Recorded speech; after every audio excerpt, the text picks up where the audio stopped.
Hello there and welcome to AM Prime on WESN Content Capital. I'm Keaton Shaw. Thank you so much for joining us this morning.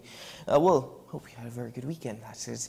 Anyway, let's start the conversations by focusing on who we are as a people, society, the structures in society, and it's linked to criminal activity. Now, it's a very deep conversation, it's a very broad conversation, but it stems from comments by the Commissioner of Police suggesting that there are unrealistic expectations when it comes to police tackling crime, and there needs to be greater focus on parenting within the household as well as parenting from a community level. This also helps within the school system and the school setting, and she believes there is a link to that and criminal activity. An individual who can perhaps broaden the discussion a bit further. I'm joined by former Independent Senator, National Awardee and Psychiatrist Dr. Bmobile Singh. He's with me via Zoom this morning. Hello sir, welcome to the program. Morning, and thank you for having me on board. Well, thank you so much for joining me. The comments regarding the link between parenting within the household, parenting within society, and even within the school system, the school structure, and its linkage to that of criminal activity. What are your thoughts on this, especially as an individual who has been in public life and would study a lot of these topics within further detail? Yeah, sure. So definitely what the police commissioner said was trying to say we have a duty as parents to manage our child. And this is a fact, because remember, children are born with an empty brain, empty mind. And it's what the first set of models they have are really the parents.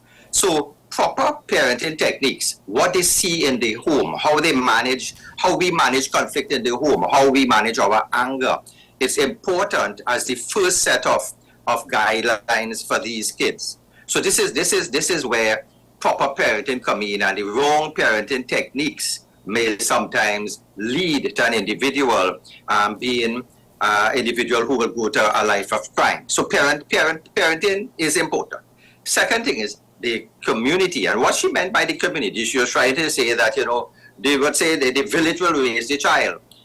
So looking at the fact that we could look at the community, we can have community involvements, we can even try to correct people's children and say, hey, you're stepping out of line, you're not doing things properly.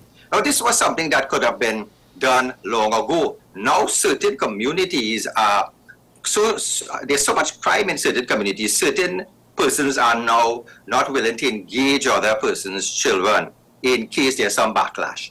So while it is a good concept, we have to see what the realities are there fitting in. So her statements, it's something that it's a factor, and I think the police should also realize that they have a responsibility, and they have known that because there's the policy in the youth clubs, and the whole idea they had the youth clubs because they realized that children are not being mentored properly at home. They were falling by the wayside, and they were thinking if that community involvement with the police also could come involved, you'll be able to help those children. So it's a factor that we really need. We really need the involvement of proper parenting, community, police involvement, and the schools, because the schools are really, let us say you have a child in a toxic home, a child who is growing up, they have neglected parenting or permissive parenting style. That child may not have the guidelines, they have any sort of moral compass. So we're now highly dependent on the schools and the teachers to give us to give that child that guidelines. But you remember, teachers are overworked. Teachers are not getting promotions. You're not getting persons in post of dean, etc. So there's a lapse in actually getting schools engaged. And I always say that a school should be a place where, as a child steps in, no matter what's going on in society and home, there's a different ethos there. There's the level of discipline, love, and trying to help that child. So there's an interplay of school, which looks at our children 8 hours a day, interplay of parenting, community, police, and all those are important aspects. Dr. Bmobile Singh, what could be defined? What is perhaps a most suitable definition of proper parenting? What are some of the aspects that would include proper parenting? or make a proper parenting, Okay. that is? Okay. So, really speaking, to be a parent should be really a privilege. It's a privilege, an honor, and it's a great responsibility. So, proper parenting, it's you seeing a little individual now come on board. It's your child. You have to get that child to be a citizen of the state, to be able to be to appreciate our country, to appreciate other people, to appreciate other religions. So it's really trying to get that individual to a level where he can fit into society and be a productive member of society. Now, look at the problem we have. There are different parenting styles, and the Ministry of Social and Family and Social Services realized, there was a lapse in parenting. Some persons don't know how to parent, and this is the problem we have. You see, let us say you have a home where there's a young mother, she got pregnant, a teenage pregnancy, and she has a child. She may not know proper parenting techniques. She may have come from a home where she was not looked at properly. She was not given guidelines, given certain social norms to keep. So how could that young person now be a proper parent? So there are different parenting techniques. So there's what you call the neglect. So sometimes you just don't bother about your children, and those kids will go into problems because it's not to say the parents are looking at you're coming home with somebody's pencil or pen, etc., to correct them initially. There's the permissive parenting where parents just allow children to get away with everything. Because if a child now says, "I want to go out, mommy, with my friends," and it's a dangerous area, just allow them to go. That's permissive. And then there's the authoritarian parenting technique, which it's really like you might beat your child, you might quarrel your child, curse your child, and those children now get up with a degree of fear, anxiety, and those kids now might end up hating society and take revenge in society. And then there's the authoritative technique where you sit down and you negotiate with the child. Love, I don't want you to go out because there are crime, there's bandits. So if you go out, you have to come in earlier, or you have to tell me, keep in contact with me via the phone. So there's that authoritative now, which is like a kind of, you're looking at the child and you're negotiating. So you're telling the child this is the way you deal with problems out there. So the different parenting styles is something that we have to look at. And in society, we have to look at, I had a mother, and I spoke to her because her child did a crime. And when I asked her, your child was getting involved with the gang members. Why didn't you, pull him in, rein him in before? And she told me, she said, "Doc, in my community, she had about 4 children. I allowed one of my kids to join the gang because I knew I would get protection for my other children, for my daughters, because my son was allowed to join the gang." And it reaches that level of what's happening in society. Mother may know it's wrong to do that, and she may still decide, let me give in as a lesser two evils. Let my son go with the gangs and get protection for my daughters. So you have that level. You have some others who don't know what's right. They grow up thinking, well, the culture of getting things by stealing, etc., that is acceptable. So the culture of some persons may be in such a way that they see nothing wrong and they allow their child to go and do whatever they want to do. So there are different aspects to where a mother may be so busy in work that she doesn't have the means. She's working hard, she's coming home, and she doesn't have the means to look at her child. And this is why remedial classes or even classes after school is so important for these mothers who are single mothers or single parents, where you can now have the school still monitoring those children, put them in sports, do something else with them, but keep them off the streets. Mm-hmm. Dr. Diosing, is that something that's becoming all too common, where you see gangs becoming the homes for misguided youth? That example that you just gave is quite profound. Is that something that's becoming all too common, which is the linkage between the household and the breakdown in the community? Well, it's common in the sense that if you have the gang, and even the child is seeing the gang members with their bling and their cars and their money and the gold chains, it attracts a child too. So you find that the acceptance of community leaders, the acceptance of the gangs in society as protectors is one of the factors. The other factor too, a mother may have a child and teach the child everything proper. Tell the child, listen, don't go with those persons. Teach your child 10 commandments, etc. Don't steal, etc. But remember, some children will have their minds of their own.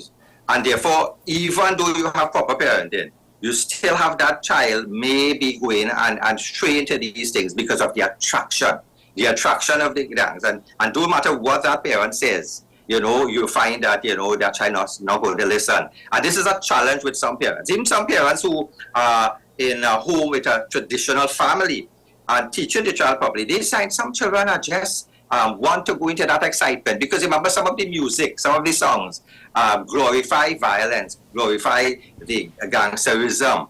And a study in, I think it was United States, they showed that by the time a child reaches the level of 18, the age of 18, they see 200,000 acts of violence in the media. And I think how that is impacting on the mind of a child. The media, in terms of the films, etc., coming out, romanticizes violence. So therefore, most of the movies, you do something wrong to someone, they come back with a vengeance or revenge. They don't teach them, let's mediate. And you see, if a child is getting that input, so you have your training, you're getting that input, it's something that now will be an influence. So therefore, media, what a child sees is what our parents will have to start looking at in their homes, have rules and regulations from day one. So media, because we found in the States now, a lot of children are in violent video games, and a lot of children are looking at porn. So that is filling up their mind, and there's a fallback now with some kids now just into that mode. And what you put in eventually will come out. So these are other challenges. The pull of peers. So therefore you go to school and you know something is wrong, but your peers challenging you, boy, come hit that fella, don't let that guy, if he gives you a chat, go back and lash him. And peer pressure is another reason why we have that violence that occurs in school, even though you may have proper parenting. And there's a condition that, you have something called conduct disorders in children, and something called oppositional defiant disorder. What are those names? Those are psychiatric diagnoses that we found some children, they wire differently. They now may know everything right, but they don't listen. So conduct disorder children, they may be the ones who are harming animals, want to burn down property, want punishment doesn't mean anything to them. Those are our future psychopaths, what we call antisocial personality disorder persons. So you have some people in proper homes, but because of these disorders, they can't help themselves, and they now, will go into that. But we have to recognize these things early and see if we can bring them into treatment and bring them to some sort of therapy before they reach an adult that can, reach that level and act out violent also. So I'm glad that you touched on that, actually, the link between mental health and even as a parent picking up on this from early, seeking the necessary assistance or guidance in regards to treating such issues. I just want to go back for a moment, though, of when you were speaking about parenting within the household and even the linkage to school. Is it that we are seeing as well, and as you said, we can't use a general statement, a broad statement for every single household. You've broken it down quite nicely this morning. But are parents becoming less and less involved? And if they are becoming less and less involved, are they relinquishing authority to children? Yes, they are becoming less involved, because what we have found, though, that the phone, not only kids use the phone to escape and to look at the violence, etc., but parents sometimes, when they come home, long ago, parents used to be chatting with their kids.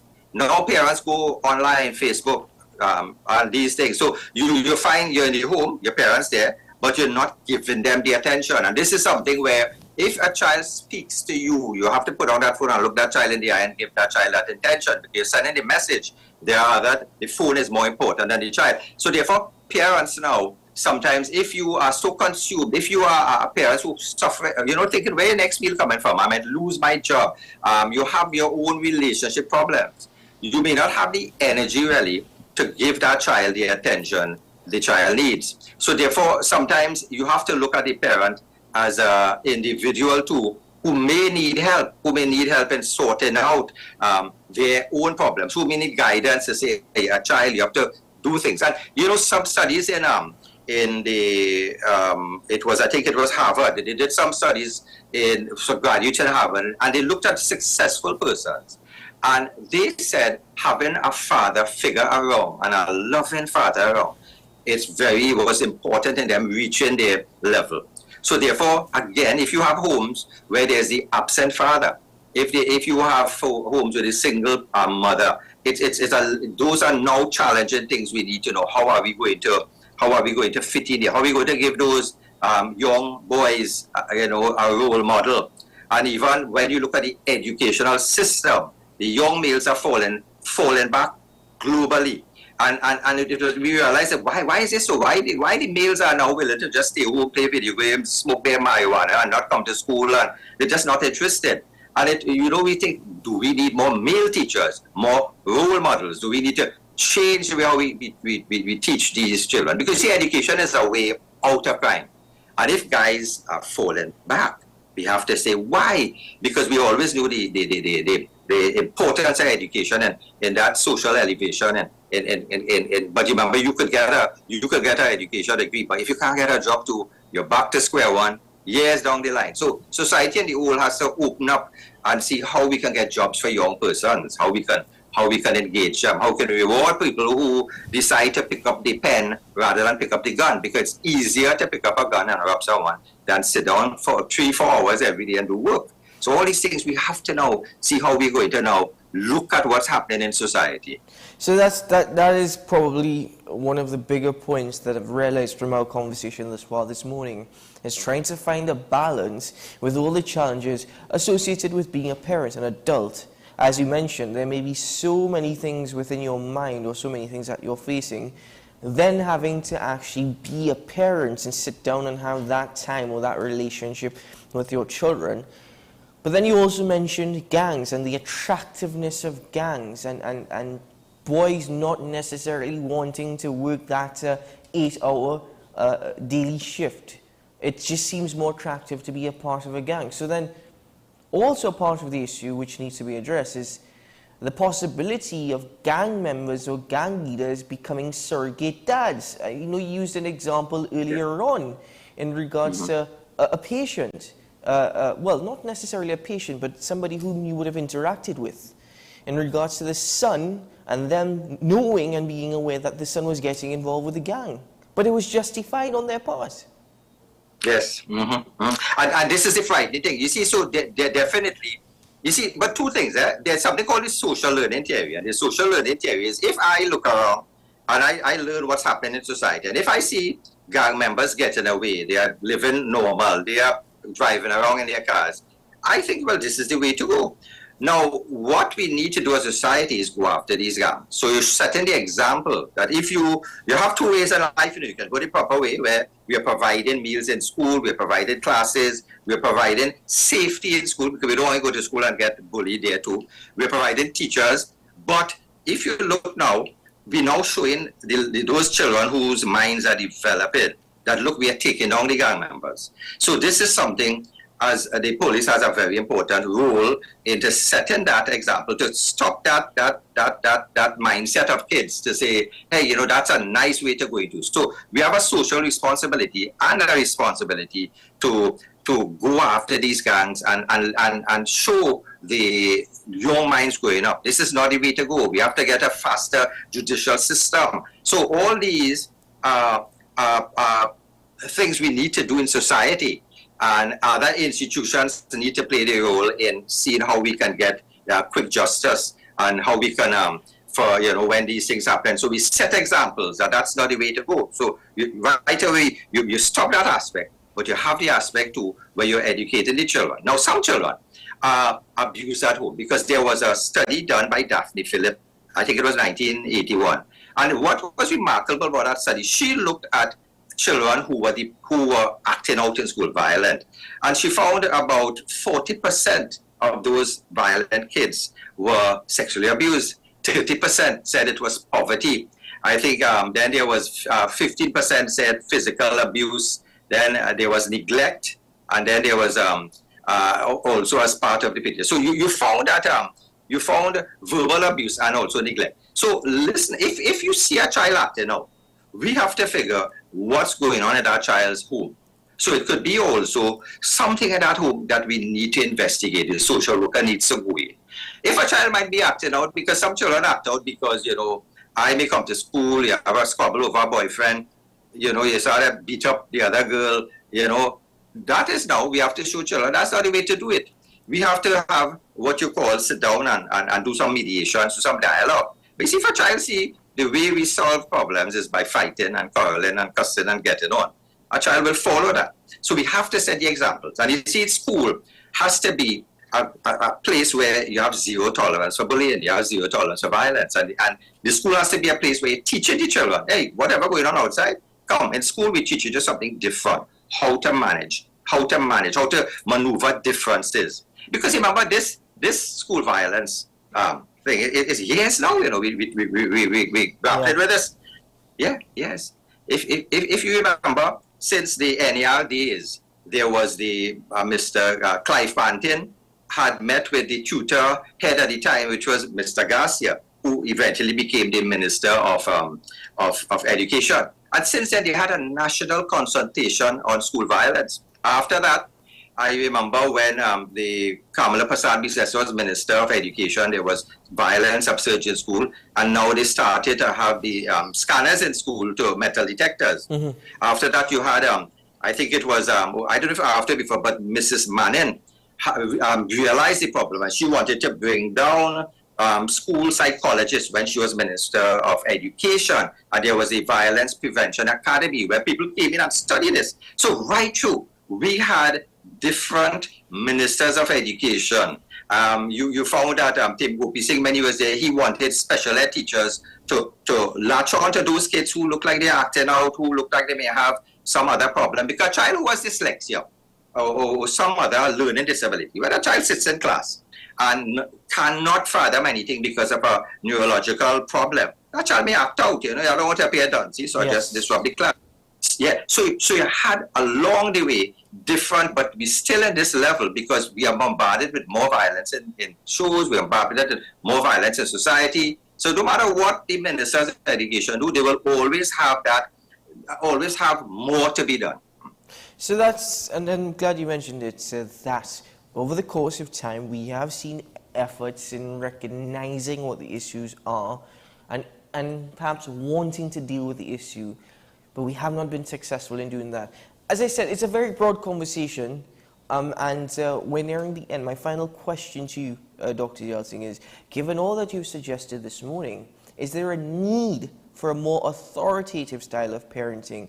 You've broken down the examples, but based off of everything that you've suggested, are you of the opinion that authoritative parenting needs to be something that is more practiced?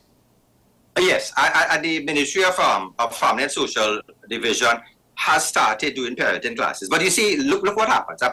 I told a parent about it. She said, Doc, do you think I have time, money to travel to these places to learn parenting, and that money I can go into food? So poverty is something that may prevent people from accessing these programs. So even though we have programs, we have to know how are we reaching those individuals? Are we reaching those individuals out there who really would need it, the parents who need it, or the children? That is why it has to be like a holistic approach. If the parents missing the boat, the school has to pick it up. If the school somehow see a child, let that child go and join the police youth club. So it has to be an all-around sort of effort and recognize that yes, proper parenting technique is a vital part to play also. And also, if you see a child straying and a child not listening to you, you could reach out. Remember long ago, you could have reached out to the magistrate and say, listen, this child is not listening, he's going and stealing things. You have to reach out to like the magistrate to put that child in like St. Mary's home, but you have to get homes that are, the child wouldn't be, things happening in homes that no parent would want their children to go in those homes. So we have to come up to mark too. If you're going to put children in certain areas, that areas is safe also and not will further abuse our children. Dr. Yelsing, thank you so much for your time this morning. It's been a pleasure, and as I mentioned, broad topic, but we've been able to break down key points this morning. So thank you very much. Mike, welcome. You have a good day. Well, Dr. Paramadi Singh joining me this morning, and to the comments that the Commissioner of Police made in regards to unrealistic expectations from the police versus parenting within the household. Now, unrealistic expectations, perhaps in that context, in that context overall from a statement, fair enough. But I must admit, overall, her comments in regards to parenting here in Trinidad and Tobago, I certainly agree with. She's very much on point. And there is a complete breakdown in society, and it seems as though many a times we are defending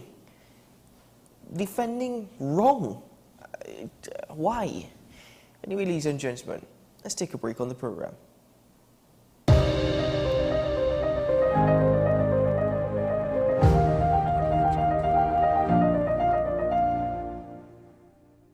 Are you ready?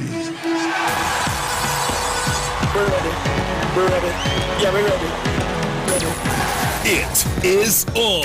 Monday, November 20th, 8 p.m. Your team, the Trinidad and Tobago Soca Warriors, battle the United States of America in a second leg Nations League quarterfinal at the Hazley Crawford Stadium from 8 p.m. Limited early bird tickets for the Trinidad and Tobago versus USA Nations League quarterfinal match are now available online at eboxtickets.com and also at the Fan Club, Fan Zone branches, and Häagen-Dazs nationwide. Tickets cost $100 covered and $50 uncovered. Children 12 and under are free. Tickets are limited, so get yours now before it's too late. Be the 12th man, be the 12th woman, be the 12th child, and come out and support Trinidad and Tobago. Let our national colors shine through. Team Soca Warriors needs you on November 20th, Hazley Crawford Stadium. Are you ready? We're ready for the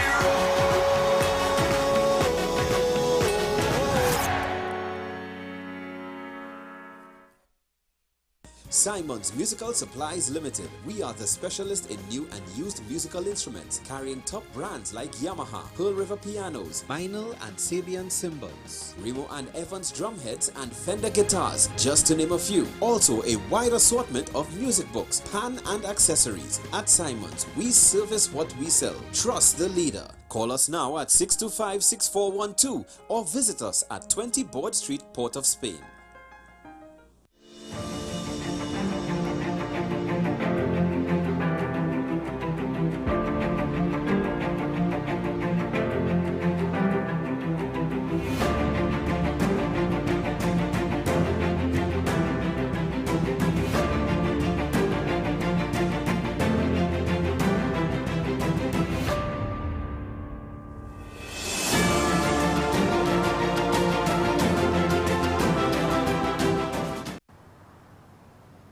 Bill and Ruth fell in love with the Benjamin Moore color Dry Sage, but they tried to match it using another brand's paint. I mean, it's close enough. Almost identical, really.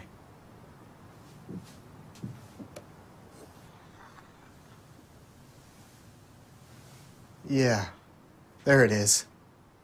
Never trust another paint to be a Benjamin Moore color.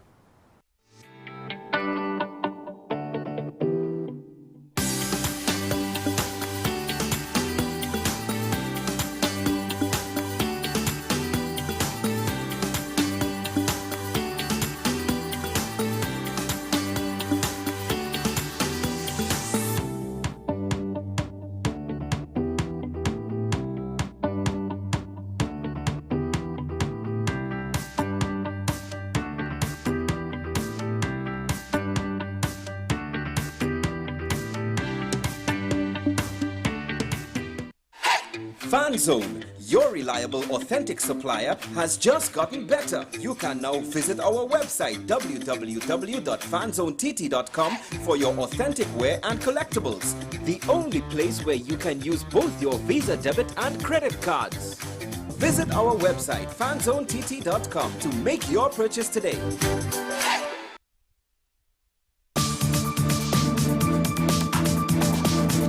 I am Rondell Donowa, attorney at law and host of Strictly Legal on WESN Content Capital. Strictly Legal is a legal program geared towards informing you, the public, of your legal rights, responsibilities, and remedies. So be viewing Thursdays 10 a.m. to 10:30 a.m.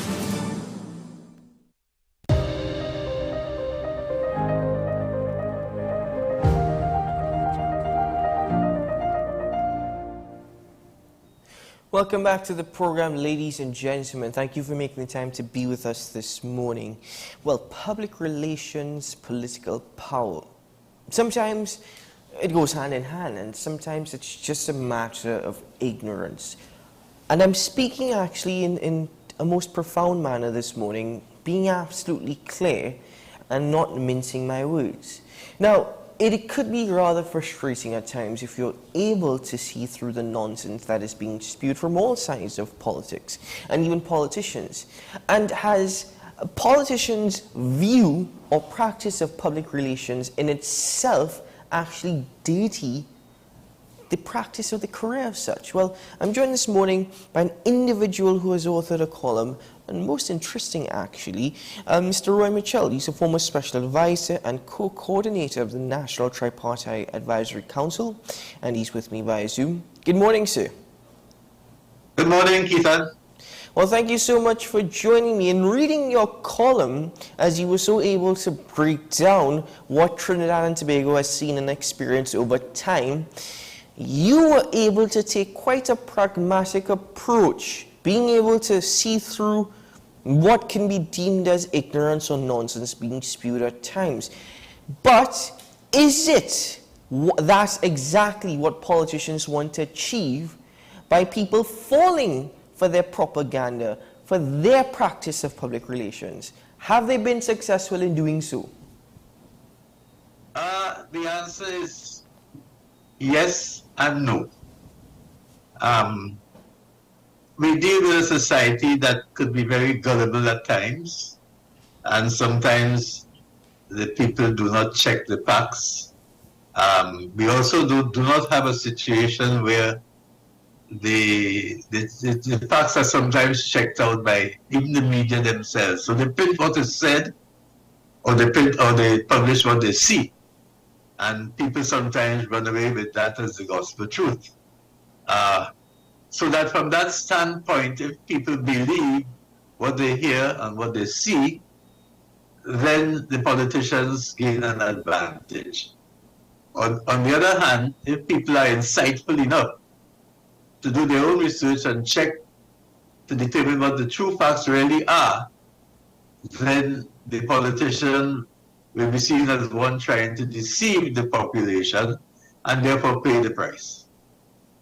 Now, in that sense, have our politicians, and speaking specifically of Trinidad and Tobago, politics is constantly evolving, and the nature of politics, though one might argue the foundations of our political behavior and practices generally remain the same, whether or not it's just based off of race or racial voting.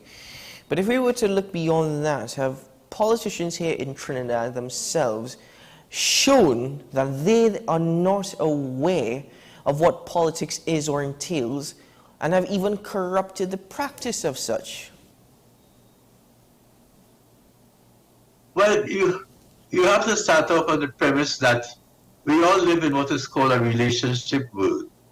The entire world is interconnected. We are interconnected with people, with things, with situations, with issues, with problems, with you name it. Anything that exists is interconnected. We live in an interconnected world. And as a result of that, any attempt to incriminate public relations as something that is unwise or bad or not in people's best interest really goes against the grain of the interconnectivity of which I speak. So that we live in a relationship world. We have a relationship with everything. So any attempt by anyone to suggest that public relations is a bad thing or is something that should not be considered in the best interest of the population goes against the grain. Because in truth and in fact, the principle on which public relations is grounded is that anything that is not in the public interest is an unworthy cause. But then, Mr. Mitchell, who defines what is in the best interest of the public? Because even this morning, this conversation, I will argue, is public relations. It's in the best interest of the public. But then who defines exactly what is that best interest? It is generally defined by two things. It is defined by truth, a search for the truth, and on the basis of that search for the truth, public opinion is created, and on the basis of the public opinion, one is able to assess and judge for oneself what one considers to be in the best interest. But then we go back to your very first response, and this is where the conflict lays. And that is with respect to people here in TNT, citizens not necessarily being aware or not wanting to actually seek the truth or trying to figure out exactly the reality of what is fact. Well, again, this is why I started by saying the very first component that I addressed was truth. We have to base our understanding of what is in the public interest on our knowledge and appreciation of what we have learned throughout the ages, what is right and what is wrong. We have grown up in an environment where we instinctively are able to determine, based on our own understanding of things, what is right and what is wrong, what is good for us and what is not good for us. And that is why we engage in deliberations. We engage in deliberations with one another in search of truth. So that when politicians come to you and they make their propositions, you have a choice. You have a choice either to accept it without consultation or getting involved in deliberations or discussions with anyone else, or doing your own research and inquiring as to what the realities are. Or you could just accept what they say and go along.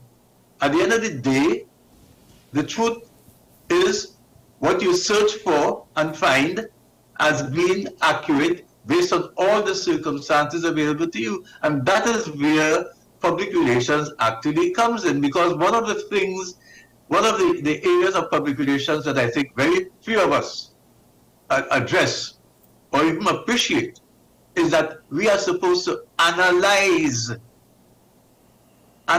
things, analyze events, analyze trends. So that analysis takes into account all the research that has to be done in search of truth. Get all the facts available to you, analyze them, and then project what you consider to be in the public interest. And invariably, the public interest is one that serves the public in good stead. Most of us will know, for example, whether crime is in the public interest or not.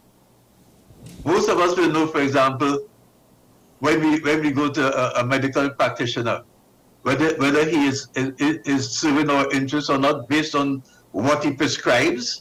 Sometimes when the doctor prescribes something, we go to the internet, we Google it, and we see what the facts are. We don't rely exclusively on what the doctor says.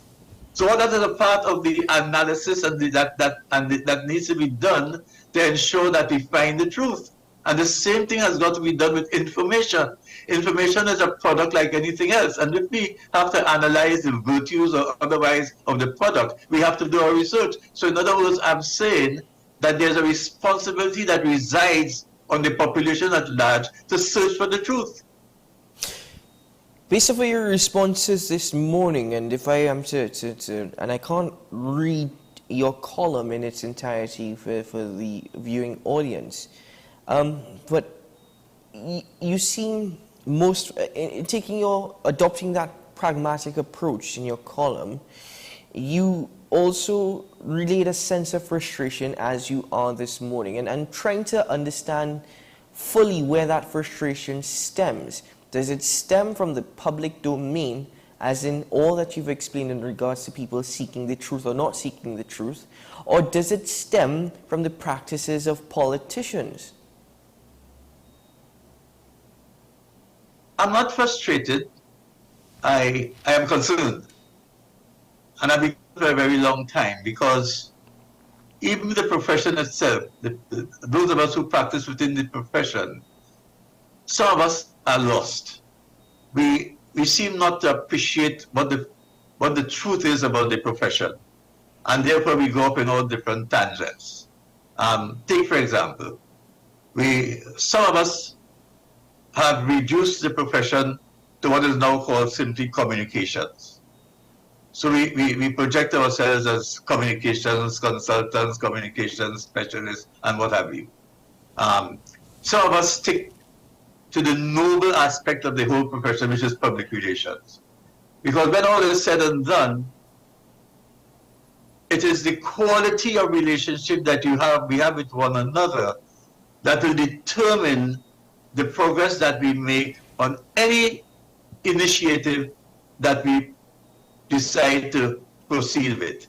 That quality of relationship is very, very important. And whereas we should be looking at the quality of the relationship that we want to achieve, some of us are looking only at communication, which is the means to achieving the quality relationship.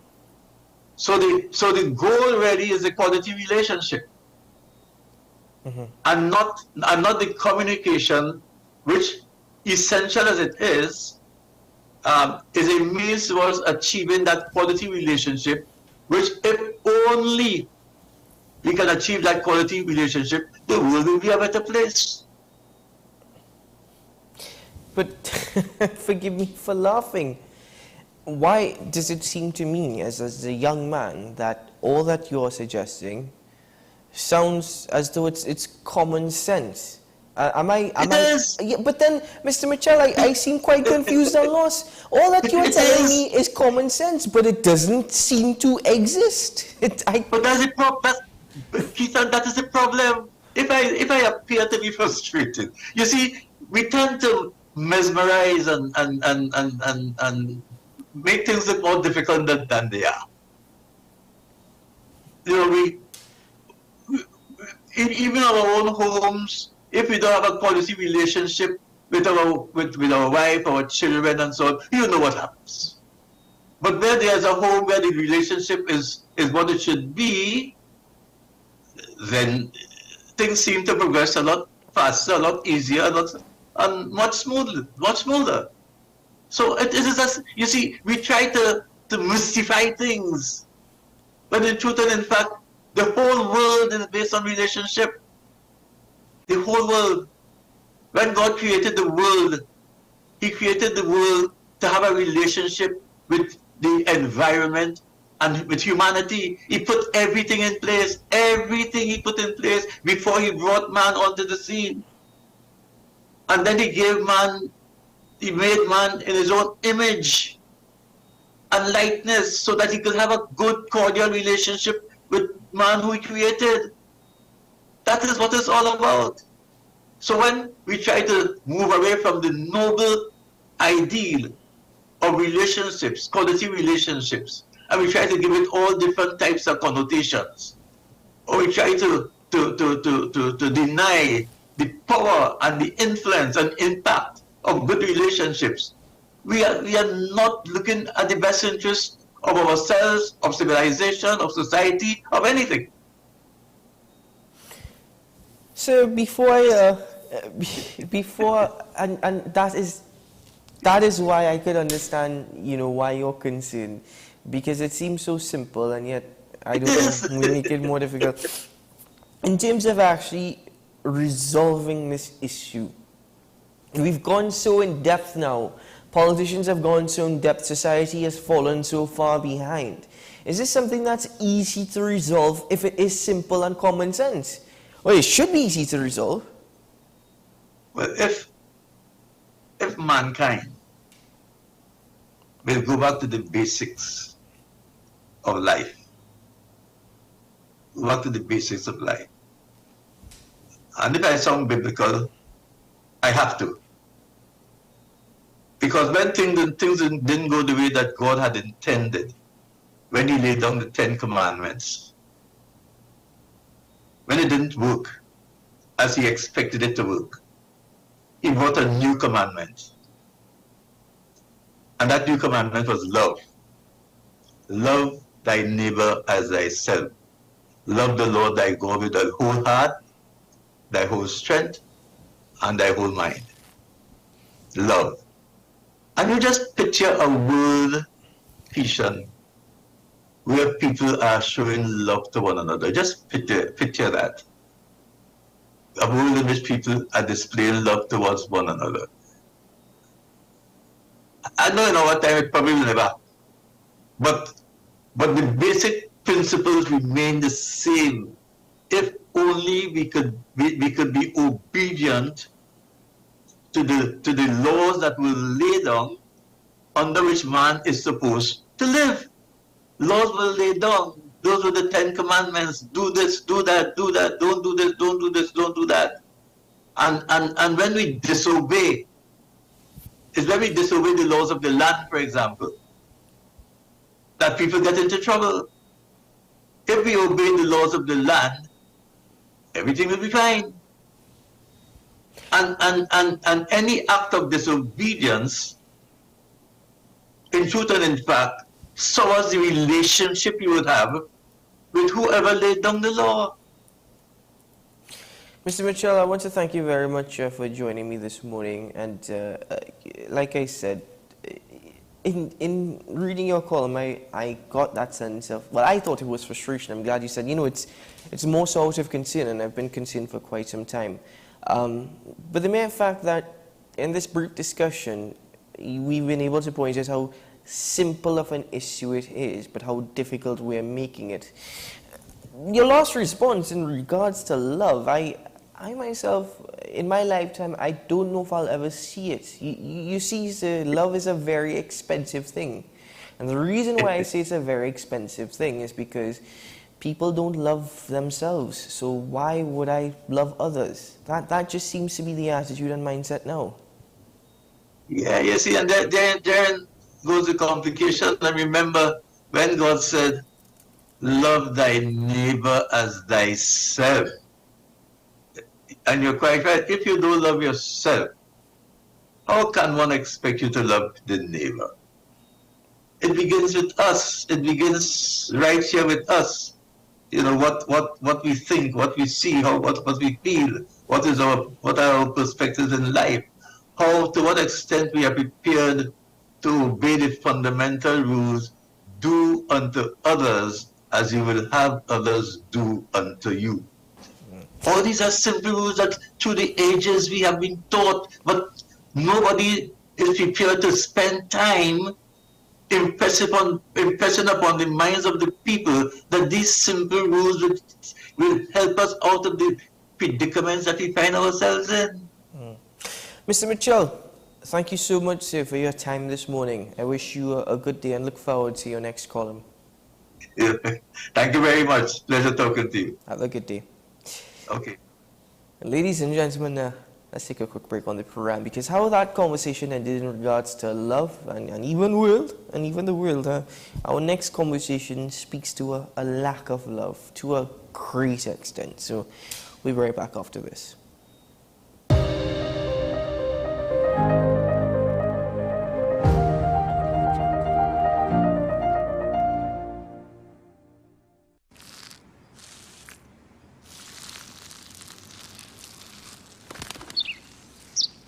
Maybe he landed here totally by coincidence.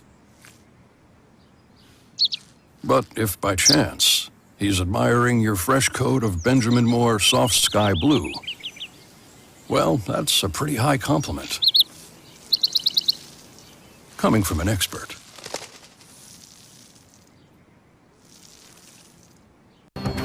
The issue, the continued rise in the price of flour and its impact on the cost of living in Trinidad and Tobago. How should we go about it? I want to ask you, what has been revealed to you about the state of vulnerability in the country because of this exercise and because of what we're going through? Is the government losing the war on the vaccine front? The discussion should revolve around the common good for the greatest number of people in Trinidad and Tobago. How do we inculcate a sense of respect and regard for people who may not be of your own political ilk or persuasion. The communities are now being used by political opportunists. So when the tables are turned, it's the same way. Okay, this has been 10 questions. I'm Andy Johnson, and we'll see you next time.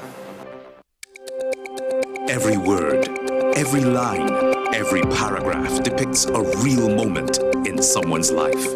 A father, a sister, a mother, a brother.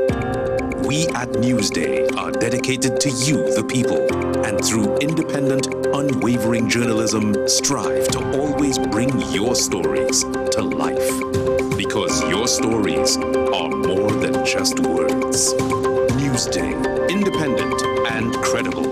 My name is Carl Media, and I'm the founder and the host of Ever Increasing Voice Ministries. Join me every Saturday and Sunday on WESN, this powerful station, at 9 a.m. on Saturdays, 1 p.m. and 7 p.m. nightly. Also on Sundays, I'll be on at 7 a.m., 1 p.m. and 7 p.m. at night time. When you come here, we are getting people heavenly ready. The newest book is here, Closer to the Church, the debut novel by author and former mayor Louis Lee Singh. Available at all the Home Store branches, Barataria, West Mall, Shogunas and C3 San Fernando. Paper-based bookshop 10 Nook Avenue, St. Anne's, WESN 30A Gattaca Street, Woodbrook, Metropolitan Bookshop, Ariapita Avenue, Woodbrook, and all RIK bookstores nationwide. Available online as paperback on Amazon.com and Kindle for e-readers. For more info, call 628-5835 or 389-6504. Also available from author Louis Lee Singh, I Used to Live in Heaven, Letters to My Granddaughters, and Local Government in Trinidad, Conspiracy Against the People.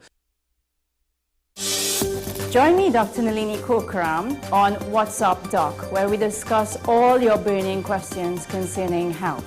Trinidad and Tobago is among one of the highest risk group of patients that develop this form of genetic breast cancer. What I'd like to take home from a short interview like this, screening. You must screen. Because it's silent. It's silent. Yeah. And because it's silent, you don't know it's there. What's Up Doc, every Tuesday and Thursday on WESN, Content Capital. Are you ready? We're ready. We're ready. Yeah, we're ready. Ready. It is on. Monday, November 20th, 8 p.m. Your team, the Trinidad and Tobago Soca Warriors, battle the United States of America in a second leg Nations League quarterfinal at the Hazley Crawford Stadium from 8 p.m. Limited early bird tickets for the Trinidad and Tobago versus USA Nations League quarterfinal match are now available online at eboxtickets.com and also at the Fan Club, Fan Zone branches, and Häagen-Dazs nationwide. Tickets cost $100 covered and $50 uncovered. Children 12 and under are free. Tickets are limited, so get yours now before it's too late. Be the 12th man, be the 12th woman, be the 12th child, and come out and support Trinidad and Tobago. Let our national colors shine through. Team Soca Warriors needs you on November 20th, Hazley Crawford Stadium. Are you ready? We're ready for the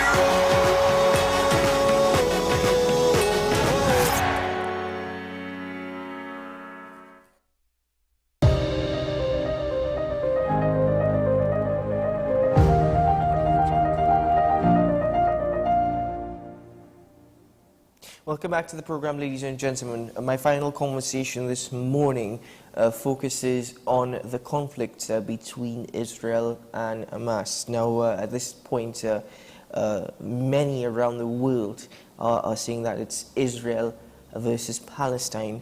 And in doing so, many people around the world have taken this position that there needs to be, I suppose, a revision of relations with Israel. And this is globally. This is not just Trinidad and Tobago, but here in TNT, one group has actually written a letter to the Prime Minister. They refer to themselves as Concerned Muslims for Trinidad and Tobago. And a signatory to such letter is Mr. David Abdullah, and he is with us this morning via Zoom. Welcome back to the program, sir. Thank you for being with us once more. Morning, Keaton, and thanks for having me, and good morning to all of those who are tuned in to your program this morning.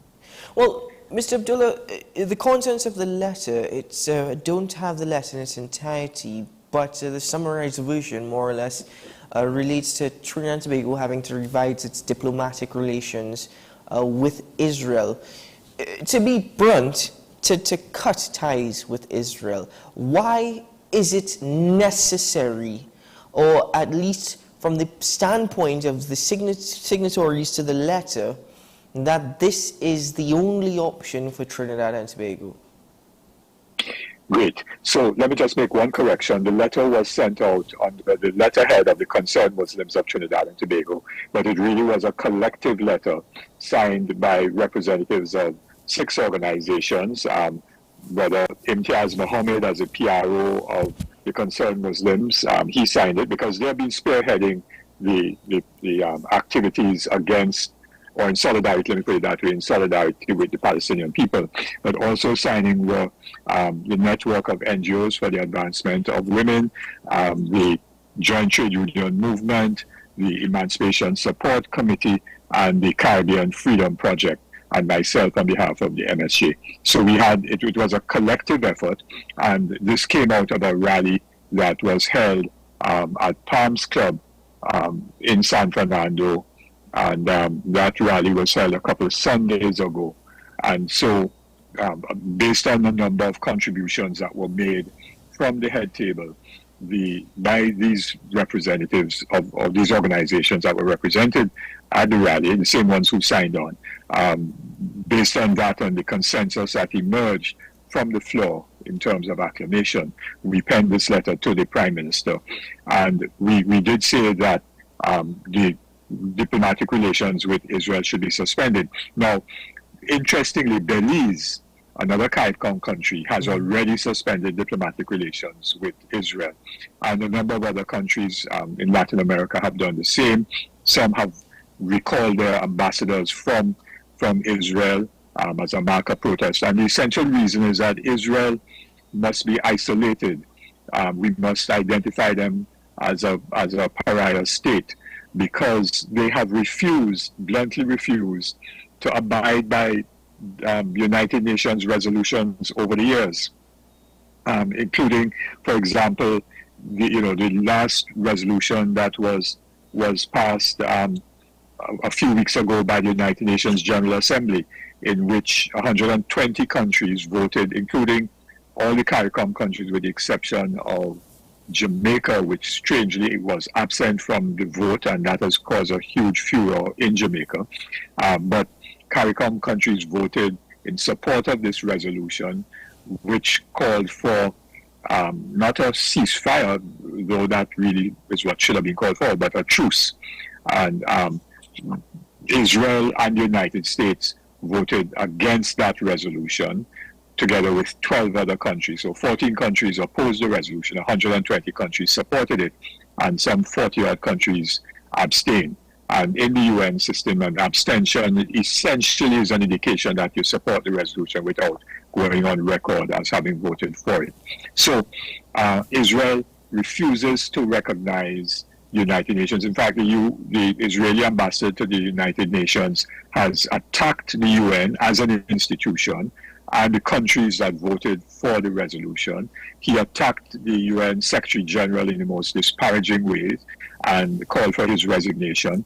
The Israeli ambassador to Trinidad and Tobago and to CARICOM attacked the position taken by CARICOM. CARICOM had issued a joint statement some weeks ago. He attacked it and so on, and attacked our countries and our sovereign right to take a position that we think is in the best interest, not only of Trinidad and Tobago or the CARICOM countries, but in terms of world peace and in defense of United Nations statutes, which clearly define genocide. And what is taking place in Palestine, particularly in Gaza, is genocide. But we must also include the West Bank. We must pay attention to what's happening in the West Bank. More than 200 Palestinians have been killed in the West Bank. Of course, more than 12,000 have been killed in Gaza, but more than 200 have been killed in the West Bank. And thousands have been arrested in the West Bank since October 7th, and many thousands have been arrested prior to that, and are being held in detention in Israel without trial. the United Nations itself, in the rapporteur's report, the High Commissioner for Human Rights, his report in 2021, I think it was, stated very clearly that that Gaza is the largest open-air prison in the world, and that the West Bank is essentially an apartheid arrangement. Israel is carrying out apartheid in the West Bank. Mr. Abdullah, yes. Sorry to interrupt, but just Sure. as how you've said that, how nations have every right to take a position in regards to what is happening in the entire world. You've mentioned how the Israeli ambassador to CARICOM and to Trinidad and Tobago was critical of CARICOM's position, how the Israeli ambassador to the United Nations has taken a strong stance against the United Nations and the majority of those who voted in favor of the resolution. I understand that. So whilst we are critical of them, chastising the positions of other countries, aren't we also in the position to criticize them for their stance in what they deem as in the best interest for Israel and the people of Israel? Okay, so let me just make it clear that an ambassador does not, accredited to a particular country, does not then publicly attack the policy position of the government of that country. Can you imagine the Trinidad and Tobago ambassador to Washington publicly attacking the policy of the United States government? No, that wouldn't happen. The U.S. Secretary of State will send a note immediately to the Minister of Foreign Affairs and say that he's out of place. So diplomats, which is why we have the word diplomatic language and all of that, diplomats are supposed to operate in a certain way. And so the Israeli ambassadors have been fast and out of place and have acted totally outside of normal diplomatic norms. So I wanted to make that point clear. Now, Israel, of course, has the right to take policies and actions that it thinks are in the interest of the Israeli people. However, and this is a very important point, however, a state cannot, in so taking those actions, violate international law. In other words, there's international law, there's clear demarcations as to what is genocide as identified by the United Nations. And we are not the ones who are simply doing that. I mean, the UN High Commissioner for Human Rights, the head of that office in New York, on October 28th, Mr. Craig Mohiba, stated very clearly, this is a textbook case of genocide. The European ethno-nationalist settler colonial project in Palestine has entered its final phase toward the expedited destruction of the last remnants of indigenous Palestinian life in Palestine. End of quote. That is the person who directed the New York office of the UN High Commissioner for Human Rights. So it's very clear that a state, yes, can take actions that it deems in its own interest, but it cannot in so doing engage in violations of international law and act with impunity. And what is taking place in Gaza and in the West Bank are acts of total impunity, and they're doing that because they are backed by principally the United States and by Western Europe, which countries have not called them out. They've started to say, well, hospitals should be off limits. But the reason why Israel went into those areas and bombed them and so on was because the Western countries, Western Europe and the United States, all of them, either current colonizers or past colonizers and imperial powers, those countries of Western Europe and the United States are backing Israel 100% in what they perceive to be their national security interests. Mr. Abdullah, forgive me, but again, I'm trying to get an understanding exactly how does this affect Trinidad and Tobago? It's a basic issue of humanity. Keaton. This is not an issue, as we've made the point, which is why I joined the concerned Muslims in their second demonstration around the Savannah, and I was invited to speak, and I said, we have to involve other organizations, hence this letter that went out from 6 organizations. This is not about a particular religion or religious group or people of a particular faith, in this case, members of the Muslim faith. In fact, there are Palestinians who are Christians as well. So this issue is about humanity, first of all. You cannot be killing 5,000 children and say that is a war against Hamas. That's ridiculous. This is not a war against Hamas. Yes, Hamas launched the attack on October 7th, and Hamas would have committed, crimes, war crimes, and so on in the process. But that is not the fundamental issue. What is taking place now is genocide by Israel of the Palestinian people. That's what's happening. They want to drive Palestinians out of Gaza in order that they can control that piece of land. Remember, we have to go back to the fact that at the turn of the century, or the last century, early 1900s, there was no state of Israel. There was Palestine, but it was under colonial control. And the British then, rather than giving independence to the Palestinian people, then backtracked on that. And after the Second World War, they, together with the US and other Western powers, carved out of Palestine a land area which was then declared to be the independent state of Israel. And 700,000 plus Palestinians were displaced in that process. Many thousands were killed in that process, and Palestinians were moved into refugee camps and so on. And that, from then to now, we have had this issue of the colonial occupation of Palestine by Israel, the creation of an apartheid state, the open-air prison in Gaza and so on, the activities of settlers, Israeli settlers who have gone into the West Bank and East Jerusalem, contrary to UN resolutions, and forcibly removing Palestinians from their land and from their homes, which they occupied for generations, and under the watchful eyes of the Israeli Defense Force and so on, under the violence of those guns, have put people out of their homes and off their land, and have killed people in the process as well. And, you have to look at what the UN Special Rapporteur for Human Rights wrote in his report to the United Nations Security Council in December 2021.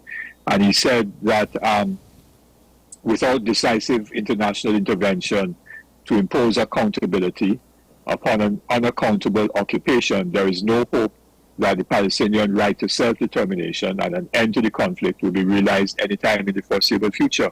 And that is exactly what is happening. In 2016, the United Nations Security Council, by Resolution 2334, demanded that Israel immediately and completely cease all settlement activities.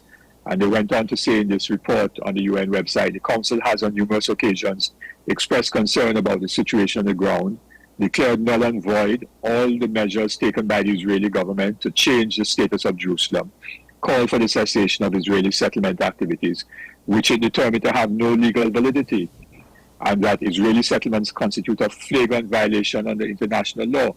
So Israel flagrantly violates international law, with its activity in the West Bank and in Gaza, and therefore it has to be isolated. And this situation has been brewing for years. It exploded on October 7th with what Hamas did. But it's been brewing for years. And we should note that journalists have been killed in Gaza, and in fact the International Committee for the Protection of Journalists reported about a week and a half ago that more than 80 journalists have been killed. Since then, that number has gone up. It is also to be noted that a statement was made by 18 directors of the UN and other international agencies, including the WHO. Mr. Abdullah, let me just ask you, you know, from this letter, I'm not arguing with you in relation to the facts, but something which I've realized has not fully taken place is a strong condemnation of Hamas and the actions of Hamas on October 7th. And I understand the atrocities being played out to the people of Palestine and Palestinians. We see it taking place on a daily basis. But has there been a complete silence on the actions of Hamas? And Hamas's, I suppose the chain reaction is set off following the events on October 7th. Said that what Hamas did in terms of killing civilians and so on and taking hostages is wrong. It's a violation of international norms. And can constitute war crimes. But you know, those people who speak about it, particularly in the West and the Western media, speak about Hamas and what they have done, but they wouldn't say a damn word about what the Israeli state has been doing. They wouldn't call it out for what it is, which is genocide. You know, Biden went to Israel a few days afterwards and basically gave the Israeli government a carte blanche to do whatever it wanted to do. He sent aircraft carriers into the region. He committed to refinance the weapon arsenal of Israel and so on. So, and other Western leaders have gone there too. Macron went, the president of the European Union went. So Sunak, I think, went as well. All of them, therefore, have taken a clear position which has enabled Israel to do what it is doing, the state of Israel to do what it is doing. But they only focus on what Hamas is doing. Have you ever heard any of them say that what is happening is genocide? It's only because of the reporting, particularly of Al Jazeera, and thank God there's Al Jazeera that was able to give us alternative information as a established media, international media house, that then forced CNN and BBC to begin to shift its reporting. What has also happened significantly are huge mass demonstrations throughout the world. Hundreds of thousands of people, I think 300,000-400,000 people marched in Washington last weekend. 1 million people were in London demonstrating last weekend. And this has been going on in Paris, even though the British government and the French government and the German government said any demonstrations where you're waving Palestinian flags and so on are deemed to be in support of terrorism. Now, what foolishness! What Mr. Abdullah, why, in your opinion, as an economist, as a social, as a justice advocate, in your opinion, why do you suppose the West is strongly supporting Israel? Why do you think that's the case? Fundamentally, it's about geopolitics. It has always been about that. And of course, what is called the Middle East. I saw an interview once with a famous Indian activist, and she said, what Middle East? It's Middle East for people who live out in the West. So for me, you living in the United States are the far West. So the whole narrative has been around the geopolitical issues of primarily energy, oil and gas and so on, and therefore ensuring, because interestingly, there are gas fields off the coast of Gaza, which if Israel pushes out the Palestinians and so on, Israel would then claim full rights to those oil and gas fields.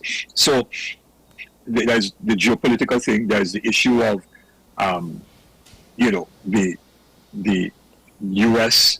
seeking and the Western countries buffering what they perceive to be a threat from the Arab and Muslim world. There are all kinds of issues tied up in this, but it goes back fundamentally to the geopolitics, particularly because the British colonized a lot of that world, Iran, Iraq, and so on.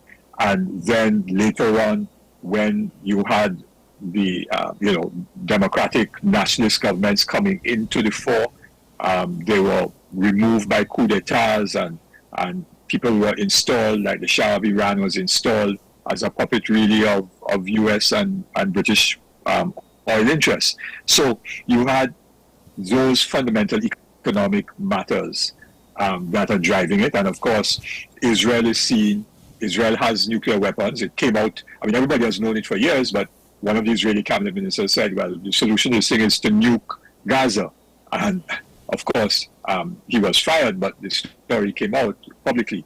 So Israel has a nuclear weapon, and that is seen to be the buffer to countries like Iran and others in that part of the world. So there are fundamental geopolitical issues which are taking precedence and priority over the lives of people and over the right of Palestinians to self-determination and independence, to have a completely free, independent state of Palestine. And that is what is being subsumed by the agenda of the West to control power in that part of the world. Mr. Abdullah. And, before we close, I know time is probably running out on us. I just wanted to restate some of the positions that we stated to the Prime Minister. When we sent the letter, it was acknowledged by email from his office on Monday, a week ago, but he left for Saudi Arabia, both he and Foreign Minister Amy Brown, to whom the letter was also sent. But we called for the suspension of diplomatic relations, revoking the diplomatic credentials of the Israeli ambassador to Trinidad and Tobago, to immediately recognize the state of Palestine, because Trinidad and Tobago has not done so, although other CARICOM countries have done so years ago, to halt all trade, import and exports between Trinidad and Tobago and Israel, and to actively support the boycott, divest, sanction campaign, which would include ensuring that Trinidad and Tobago funds, like heritage and stabilization funds, are not invested in financial institutions that are doing significant business with the state of Israel, boycott any sporting, cultural, or other activities in which Israel is a participant, similar to the boycott on South Africa, because we could have boycotted apartheid South Africa, we could boycott apartheid Israel. And the last one that we said was that the logo and emblem of the Trinidad and Tobago Police Service, which is the Star of David, which is the emblem of the state of Israel, the government should take steps to replace that with something that is indigenous to the people of Trinidad and Tobago. Well, Mr. Abdullah, that's... I'm sorry we got to those points to the end of the conversation, but thank you very much for breaking it down. That last point you made, particularly in regards to the Star of David, ICNTT, such conversations have already risen, such debates have already risen. So I suppose we look forward to the response from the Prime Minister to the letter, because if it was acknowledged, yes, he has been away, perhaps you get a response very soon as he returns. And I look forward to what's next. But at this point in time, sir, thank you very much for your time. Thank you. And yesterday there was a march and a rally afterwards. And when I read out those demands and the calls on the government, the persons, responded very strongly in support. But thank you, Keaton, for having me. Thank you very much. Yes, I'm aware that march that took place yesterday, calling, as the contents of the letter suggested, a cut to diplomatic relations with Israel. It's an ongoing one. There are many sides to this conflict, and people have been expressing their opinions. There are those who support the actions of Israel. There are those who support Palestine, of course, in complete condemnation for Israel's actions. And of course, there are those who also condemn Hamas. So, ladies and gentlemen, I suppose at the end of the day, it's up to you to inform yourself, and in instances, programs such as ours, to share information with you as well, and based off of fact, then you will create your own opinion and thoughts. But at this point in time, this is where we conclude AM Prime. Thank you so much for joining me this morning. I'm wishing you a good day ahead, a safe one, a productive one, and looking forward to tomorrow's conversations. But until then, keep well.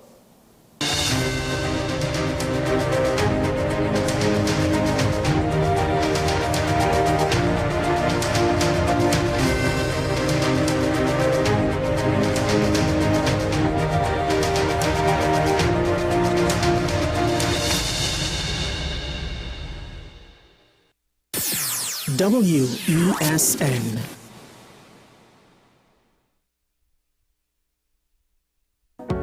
I am Sule A. Joseph, and we are WESN, Content Capital.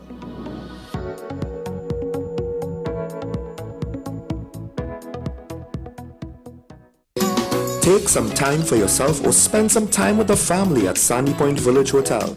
Enjoy our various studio and suite apartments, self-contained with their own kitchenettes and Wi-Fi. We also have our famous 100-foot swimming pool and our beachfront restaurant, the Steak and Lobster Grill. And our location in Crown Point puts us near the center of activity from the nylon pool to the local nightlife.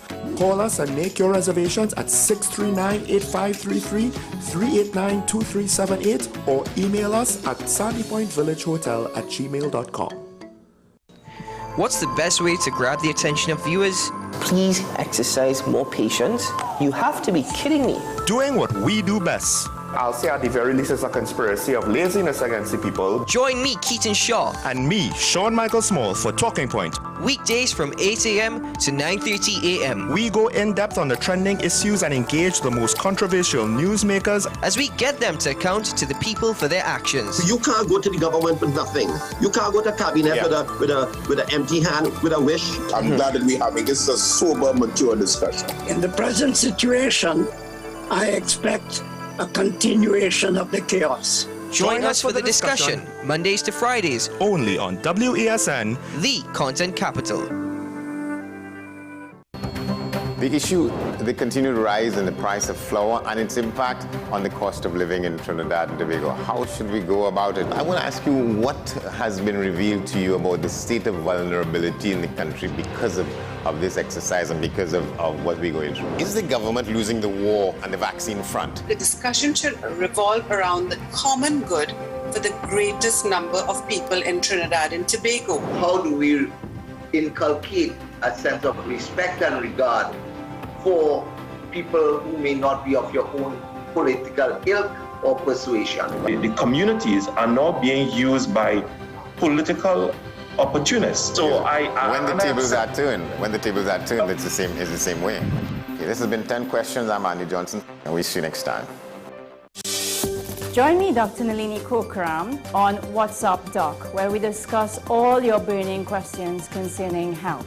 Trinidad and Tobago is among one of the highest risk group of patients that develop this form of genetic breast cancer. What I'd like to take home from a short interview like this, screening. You must screen. Because it's silent. It's silent. Yeah. And because it's silent, you don't know it's there. What's Up Doc, every Tuesday and Thursday on WESN, Content Capital. Join me, Sule A. Joseph, as I delve into the day-to-day psychological issues plaguing our society.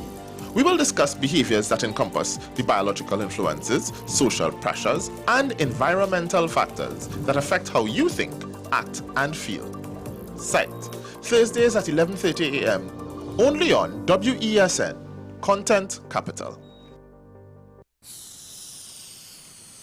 If these walls could talk, they'd cry uncle. They didn't plan to become offices or yoga studios. But they've stood by us, even when we got a little stir-crazy. For that, they deserve some thanks. They deserve Benjamin Moore. People really want to know, what about me? Where do I fit? Yes. What is in the ride for me in terms of a better Trinidad and Tobago? And I'm pleased to shed some light on that. The purpose of bail is to ensure your attendance at court. That's it. It is not punitive. It is not rehabilitative. We, the police officers, we are professional, and we are here for whenever the survivor is ready to come forward. We have the right to private and family life, the right to religious freedoms and beliefs and thoughts and expression. But these rights are not absolute. Certain rights can be limited. The law is to govern the whole, is for all of us in public.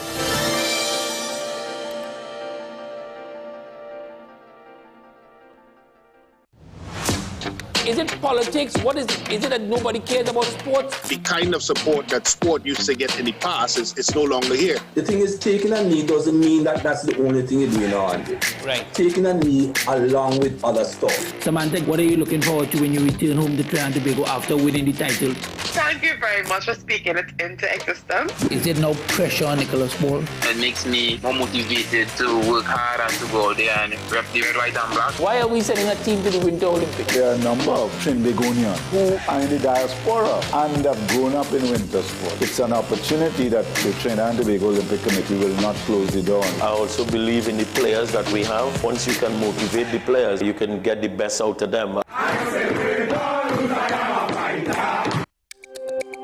Every word, every line, every paragraph depicts a real moment in someone's life. A father, a sister, a mother, a brother. We at Newsday are dedicated to you, the people, and through independent, unwavering journalism, strive to always bring your stories to life. Because your stories are more than just words. Newsday, independent and credible. Alan's Funeral Home, Tunapuna. Relax. We know the loss of a loved one can be challenging, but we've got your back for all your funeral needs, from documents to the service and or burial. Let Alan's Funeral Home take care of you and your loved ones. We are located on the Eastern Main Road in Tunapuna. Call us today at 663-1829 or visit allansfuneralhome.com. Alan's Funeral Home. Let us take care of business.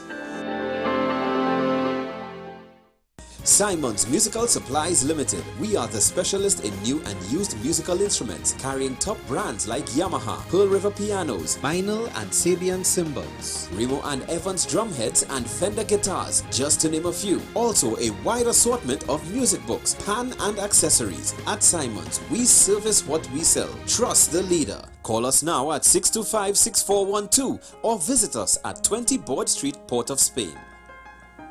My name is Carl Media. I am the founder and the host of Ever Increasing Voice Ministries. Join me every Saturday and Sunday on WESN, this powerful station, at 9 a.m. on Saturdays, 1 p.m. and 7 p.m. nightly. Also on Sundays, I'll be on at 7 a.m., 1 p.m. and 7 p.m. at night time. When you come here, we are getting people heavenly ready. FanZone, your reliable, authentic supplier, has just gotten better. You can now visit our website www.fanzonett.com for your authentic wear and collectibles. The only place where you can use both your Visa debit and credit cards. Visit our website fanzonett.com to make your purchase today.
The newest book is here, Closer to the Church, the debut novel by author and former mayor Louis Lee Singh.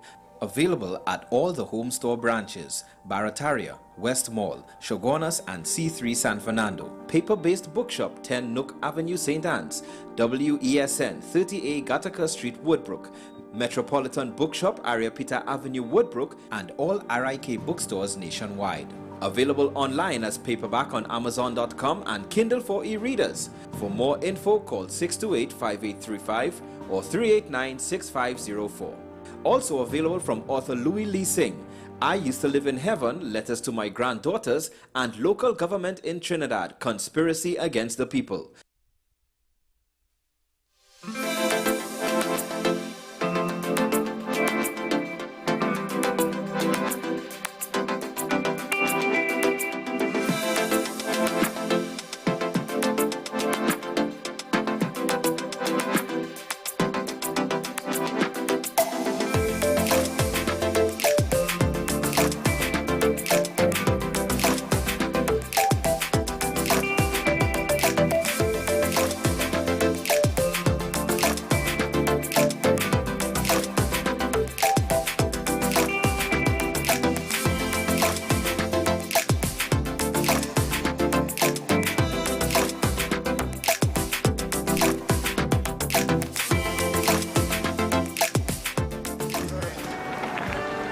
It inspired 4 friends from Aveyron to hop on their bikes for a day trip to set off on the trail of this king of cheeses. It's not so warm today, but this is still a treat. The scenery is magnificent, and we're enjoying the fresh Aveyron air, so it's all good. They're pedaling around a 60-kilometer loop called Bicyclette. The first stage takes them to Alice's farm. Hello. Hello. Hello. Hello. Welcome to Hermelix. You're on a family farm where we produce the sheep's milk used to make Roquefort cheese. Now 75, Alice has spent a good part of her life with her animals. These ewe lambs were born in January, so you can see what they're like. Yes, they're very cuddly. They bite too. Every week, Alice welcomes cycle tourists for her ewes to charm. Oh, they're so cute. I love having guests, yes. It's a chance to promote our profession. People come here to find out a little more, and we're happy to tell them. Look at this one, she's biting my hair. They like to be stroked. These Lacombe ewes are milked twice a day. We can press on. How many ewes do you currently milk? With this system, we can milk 40 ewes at a time. The pump here delivers the milk automatically to the milk tank. Alice describes each stage of the milking process to her sometimes incredulous tourists. They say, goodness, it's a veritable laboratory. So I say, did you think we wore hats and clogs? No, we've evolved. Bye-bye, thank you. Bye, Alice. Thanks, Alice. But to earn a taste of the sheep's milk cheese... So where's Roquefort? To the northwest. Our cyclists have some work to do. Next up is Le Combalou, and at the foot of this massif lies the village of Roquefort. This is where the 7 producers of this legendary cheese have been based for hundreds of years. In the 3rd-floor basement of this 1,000-year-old cellar, a master cheesemaker watches over 6,000 maturing Roquefort, whose every secret he knows, even the most ancient. The Roquefort legend tells the story of a famous shepherd who abandoned his cheese and bread in a cellar to run after a shepherdess, returning to find his bread mouldy and his cheese covered in fungus. Legend or not, this is the mold that makes Roquefort famous. Penicillium roqueforti, the fungus that gives the cheese its famous blue color. Now I'm observing the development of penicillium inside the cheese to check it's all the way through and developing evenly. And is it? Definitely. Then, of course, there's the odour. The sheepfold smell of sheep's milk. To keep the cheeses moist and fresh, nature has produced the perfect environment. The huge cliff overlooking the village acts as a natural air conditioner. A vast network of underground tunnels links it to the cellars. The air rushes into the cliff, moves through a network of faults, taking on moisture and cooling on contact with the rock, so it arrives in our cellars cool and damp. We rejoin our cyclotourists for a look around another Roquefort cellar. So here we are in Gabriel Coulet's oldest cellar. Please stand over there. After 3 weeks of maturation, the process needs to be slowed down with tinfoil. To keep the Roquefort from the air, we now have to wrap it. Come on, let's all give a hand. Don't crease it too much. No, you're doing it wrong. Oh, wrong? Yes. The thing about tin foil is that it's malleable. So if you don't overdo it, you can gain a few millimeters. Once you've teased it up, you can fold it over the top. So should we taste this Roquefort? We have 3 of them, all different, nothing like each other. Some mild, some with more character. Our day trippers now see their département in a new light. Because Aveyron has at least as many faces as Roquefort has different flavors.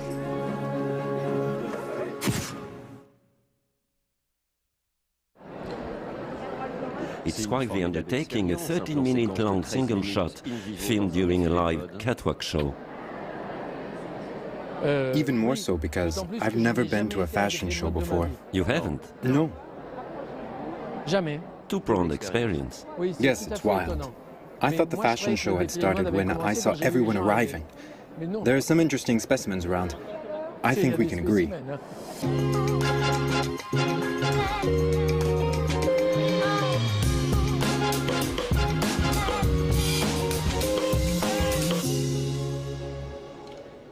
For his next film, Finalement, or Finally in English, Claude Lelouch places his characters at the heart of a fashion show.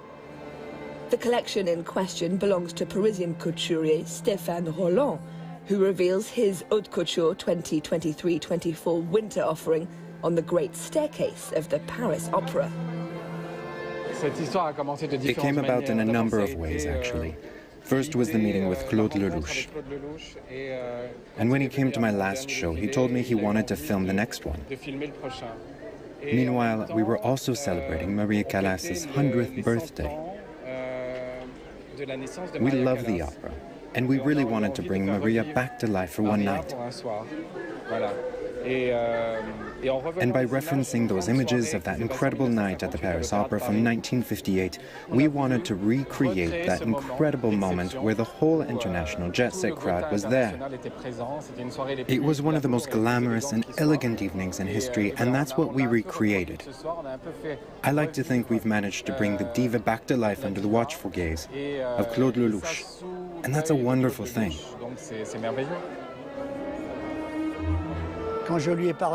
When I spoke to him about my film, of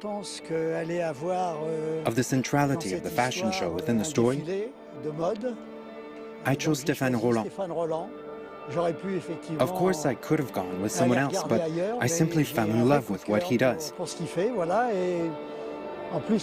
And when he told me that his show was going to take place at the Paris Opera, well, it was just the cherry on the cake. A kilogram of cherries even. You know what I mean. I let myself be guided by life. I like to say that I work with a wonderful screenwriter called life. For 60 years now, I've been observing the world around me, trying to make people love it like I do. Can you tell us more about the film you're shooting right now? I don't want to give the subject matter away, but I can say that it takes place in France. And through the main characters, I'm also trying to sketch a portrait of modern-day France. I love this country, so it's no big surprise that one day I decide to pay her an homage. It's a film that does a lot of traveling through the minds of contemporary French men and women who are, in some way, all going mad.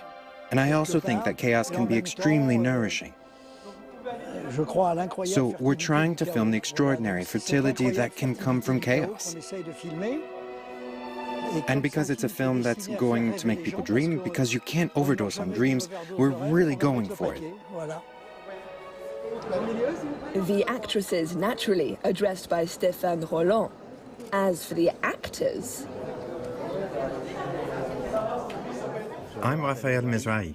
I play the role of God, part homeless man.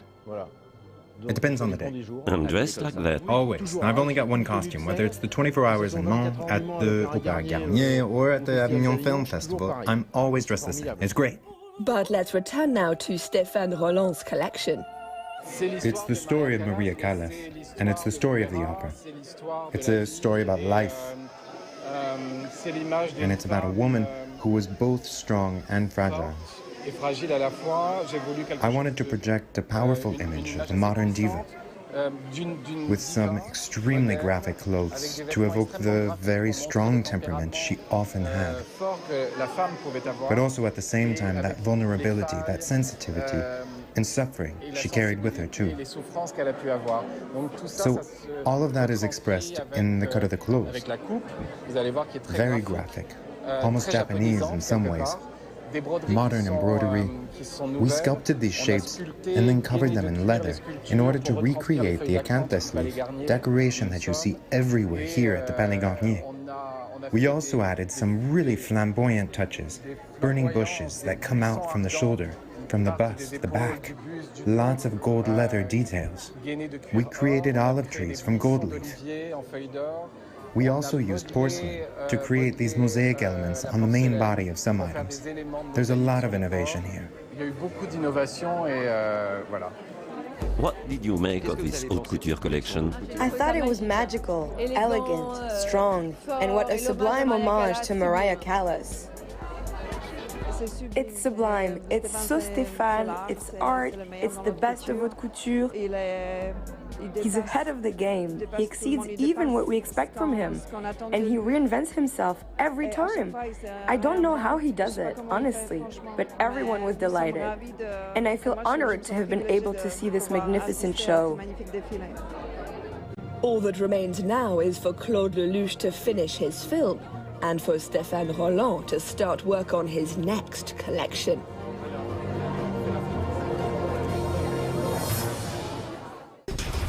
From North to South Africa, from Bamako to Nairobi, from Accra to Mogadishu. Bringing you all the political, economic, cultural and social news from Africa for a better insight into an ever-changing continent. Across Africa, presented by Georgia Calvin-Smith on France 24 and France24.com.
está llenando el agua.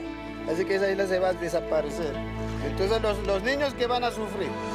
This week, we take you to meet the Guna people in Kadisugtub off the coast of Panama. Their island is slowly disappearing because of the rise of sea level linked to climate change. But they have a plan. They're going to move in a village on the coast they've been building for the last 15 years. Indigenous people facing climate change. A series of reports on France 24. WESN.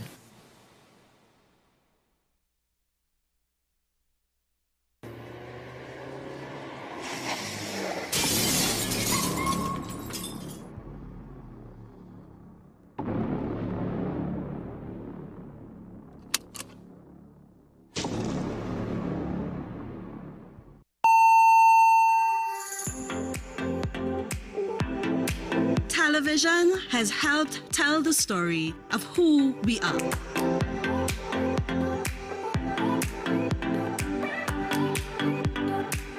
Television has captured the ways we celebrate.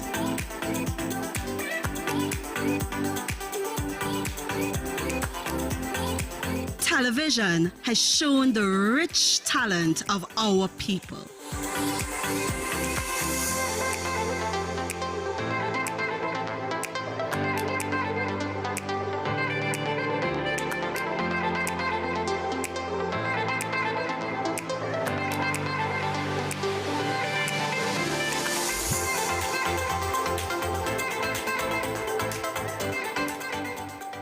Happy World Television Day from the Office of the Prime Minister, Communications.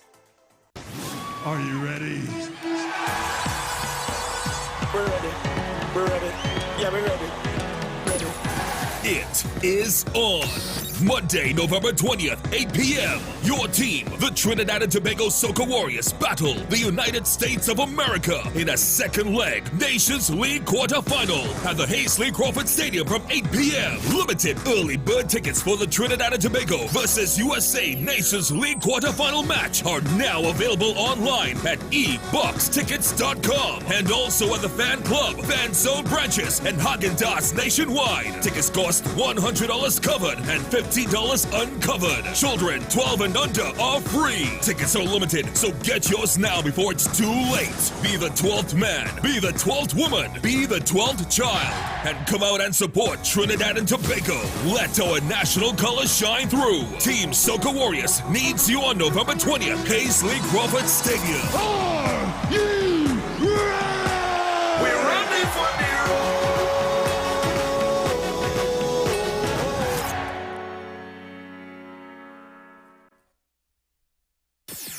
WESN.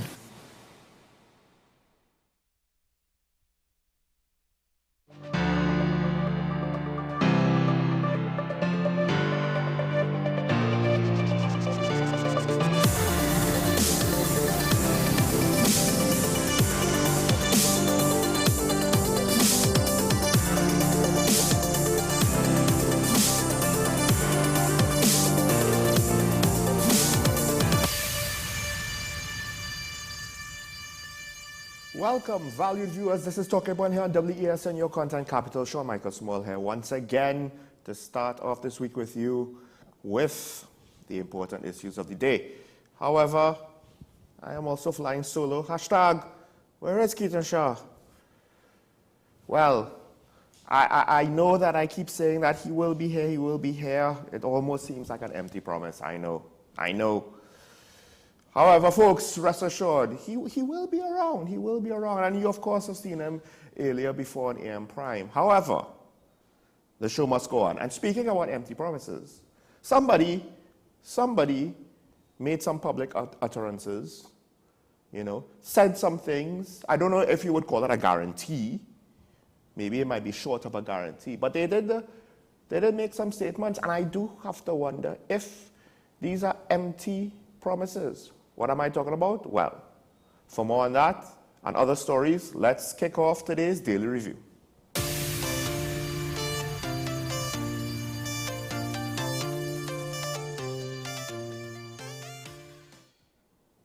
And The first story starts off again, because I guess perhaps it's interesting when people understand the importance of a position, but not necessarily the importance of then now what comes with that position.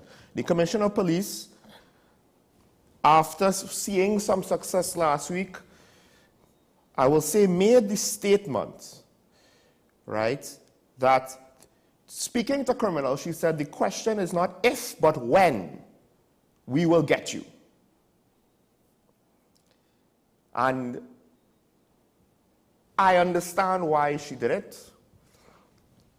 Out of context, there's nothing wrong with that. The head of a police service making such statements out of context, but this is TNT, and we have specific, undeniable context that may or may not be unique to us, but at the end of the day, it's context that we might not like, might be an inconvenient truth, but it's a truth nevertheless, and that is with regards to the fact that our detection rate for crimes, that is to say, finding suspects, getting enough evidence to say we're going to arrest them, that whole part of the equation, not really inspiring confidence in this statement.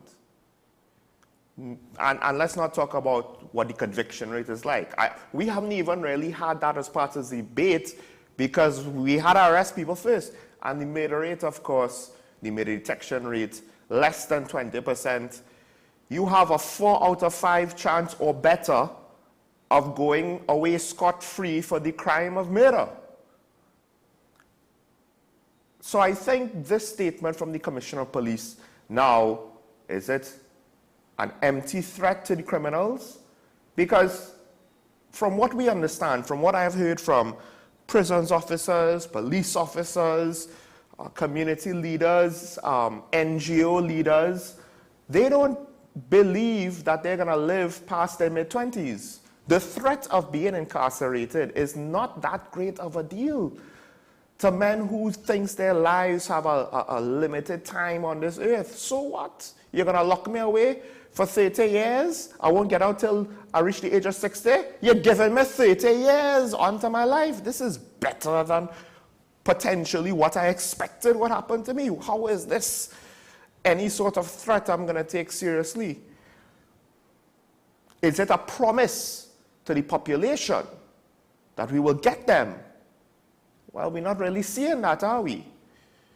First of all, there was the exercise, 15 gang members. It was believed to be 15 plus, but so I'm not sure if it's still limited to the 15 that the press knew about last week.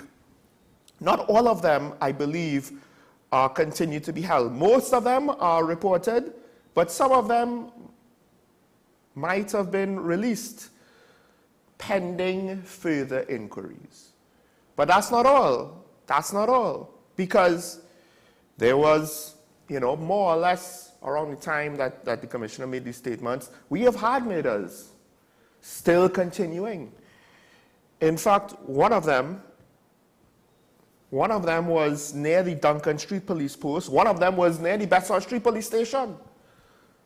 And with regards to the one by the police post, residents are reported to have questioned the proximity of the police post to the scene of the shooting. They believe it should have made the killers either second guess what they were doing, or at the very least they should have been caught immediately or confronted by officers. That last part there, it might not always work out like that, but the risk of that happening should cause criminals to second guess. There's a police post right there. I'm not going to do it right there. I'm going to wait until we're away. But no, we've seen already now. I don't know if now, because somebody did it, not only does it prove that it could be done, but it's almost like, well, you're a coward if you're not willing to do it, right? What's the worst that could happen? Again, 4 out of 5 or more murderers don't get arrested, much less convicted. So is it an empty threat? Is it an empty promise to us? Because even if the detection rate was higher, it might still be somewhat of an empty threat. It might still be somewhat of an empty threat. Because again, like I said, Criminals are looking at their life expectancy. Incarceration, if we believe the death penalty is supposed to be some great deterrent to crime, incarceration, as opposed to being assassinated in a gang war, being shot and killed by police in a shootout, etc., right? Okay, so what about incarceration? I have bigger things to worry about. Do we believe the commissioner? Is this enough to placate us? I think at the end of the day, though, to say that it's either empty threat or empty promise, even I, after all that I said, I'm willing to say that the commissioner, it's not so much that she was just making an empty threat or an empty promise. I think it was just her being premature. Someone that doesn't understand public relations and communicating to the public and wider society, mass communications. So there's a little bit of success, and now she's going to be positive about it. The problem is the way she's being positive is very hollow. There's nothing backing it up. You cannot erase months in her case and years in the case of our national crime fighting apparatus of a lack of success, of in fact poor results. You can't erase all of that with one okay week where you arrested gang members, but the murder rate has continued to, run at breakneck speed. Thankfully, maybe not quite at the pace of last year, but the murder rate is not a consistent thing that you average out. There are spikes and valleys. So we don't know what it'll end up like at the end of the year, but we do know it'll probably be close to 600, if not over 600. And at some point, we just being, 30 less than last year or something like that, that can't be the goalpost of what we deem of a success. Still reaching 600 meters cannot be, well, but at least it wasn't 612 or 630 or 605, It was only 599. We were under 600 technically. That can't be where we set the bar. If we're going to set the bar that low, we might as well just give up and just enjoy ourselves until whatever inevitable bad fate comes to society that gives up happens to them. Because it doesn't, even if we maintain and the situation doesn't get worse, it's bad enough. It's bad enough. So the irony, of course, is these sorts of statements undermines trust and confidence in her statements, at least in my opinion.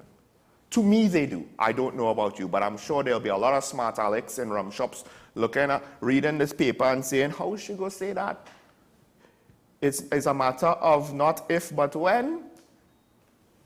Well, when will we see that? When will we see that actually being the case? Instead of being something of a meme, of a joke on the internet. Trinidad is not a real place. If you're too old to know what it is, ask your grandchildren. But it's unfortunate. It's unfortunate where we reached. And it really makes me wonder if, again, if things were better, then this wouldn't be such a gaffe. But in part, it's because things are so bad. Why these statements, which, again, as I said, out of context, it's fine. It's fine to make these statements out of context. But the context of not just having a bad track record of the service and the criminal justice system, but it's ongoing. And for the most part, it hasn't been abated by her presence, by her appointment. So there's no basis for this. In fact, if anything, the criminals might be further emboldened by the lack of validity from statements like these. Right now, unless we see something to back it up, it's just bluster. And what happens when someone realizes, for all intents and purposes, you're bluffing? They become emboldened because they know they have you where they want you.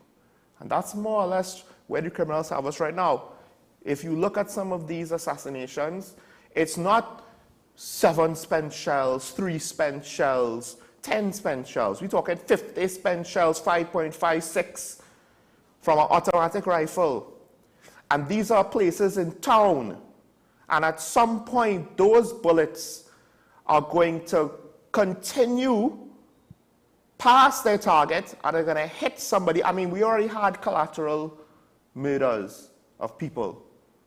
I don't want to say damage. It's more murders, whether intended or not. And the risk of that continues with this sort of firepower in our urban centers. All right, next story. While that is going on, the police are trying to make Christmas safe. More mall patrols for police. The municipal police is coming out. And all this while, the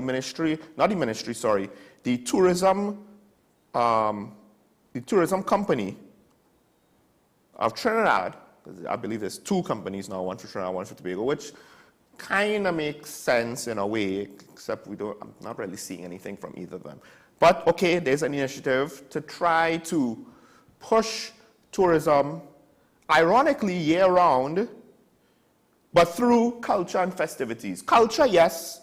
Festivals, well, that's not year-round, is it? Unless you have so much festivals that you have it right through the year. But at some point, you might get fatigue from your customer base unless you could successfully market each festival to specific niche markets of customers, right? So that you could keep a cycle going. But again, that might cause more complications with airlines and logistics and all that. Regardless, it's nice, I understand that. We're starting off with Christmas festivals or festivities to try to get tourists coming in and, you know, generally speaking, Port of Spain being safe for our Christmas shoppers. Our local people, this is a risky time, and the police have acknowledged it. The media ambassadors acknowledged it here. There's an expectation of an increased police presence, more or less in major shopping areas, because we already know that criminals will be looking to find windfalls with cash and or goods. However they could find it, they'll figure it out. Don't mind the fact that the 2 gangs fighting, the names are 6 and 7. You know, but the names might sound silly, but they're not dumb. Well, I'll believe it when I see it.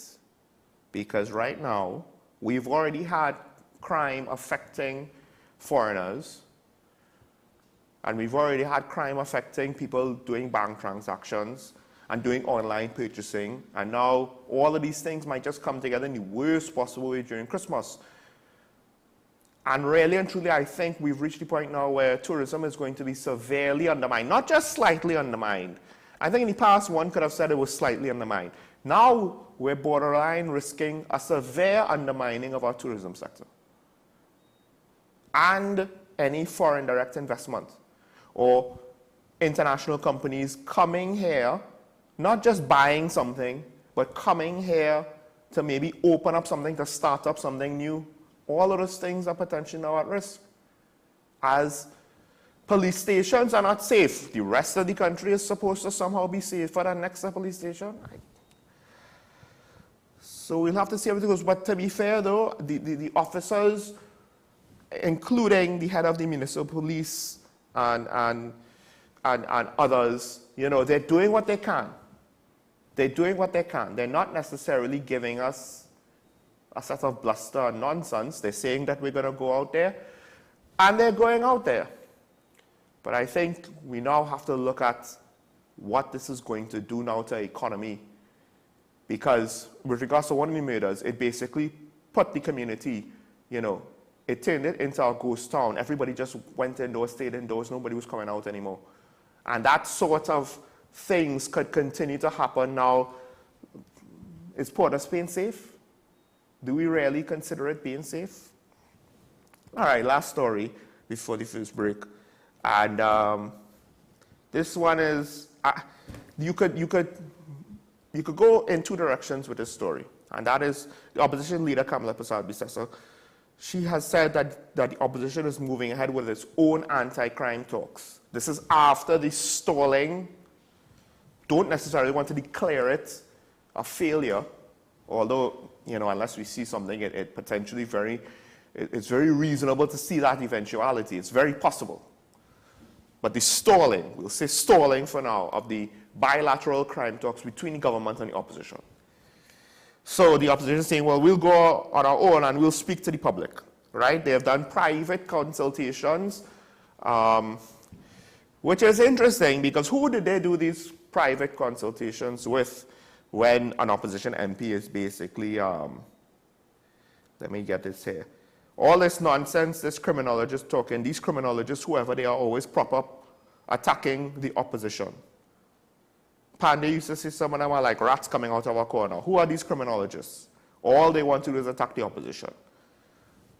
So I want to know who these private consultations were. I mean, okay, maybe with community leaders, business leaders, and the like, but then, okay, you get any problems of the people, but what about the solutions? The opposition still is like, we have the solutions. That's nice.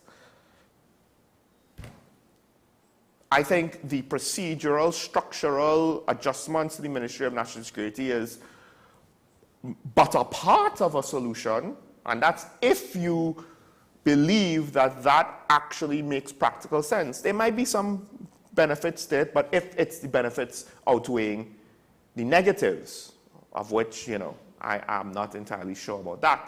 And then the stand your ground situation, not only is there logistical issues of actually going through the process of giving everybody who wants approval for gun licenses, but then there's also the fact of,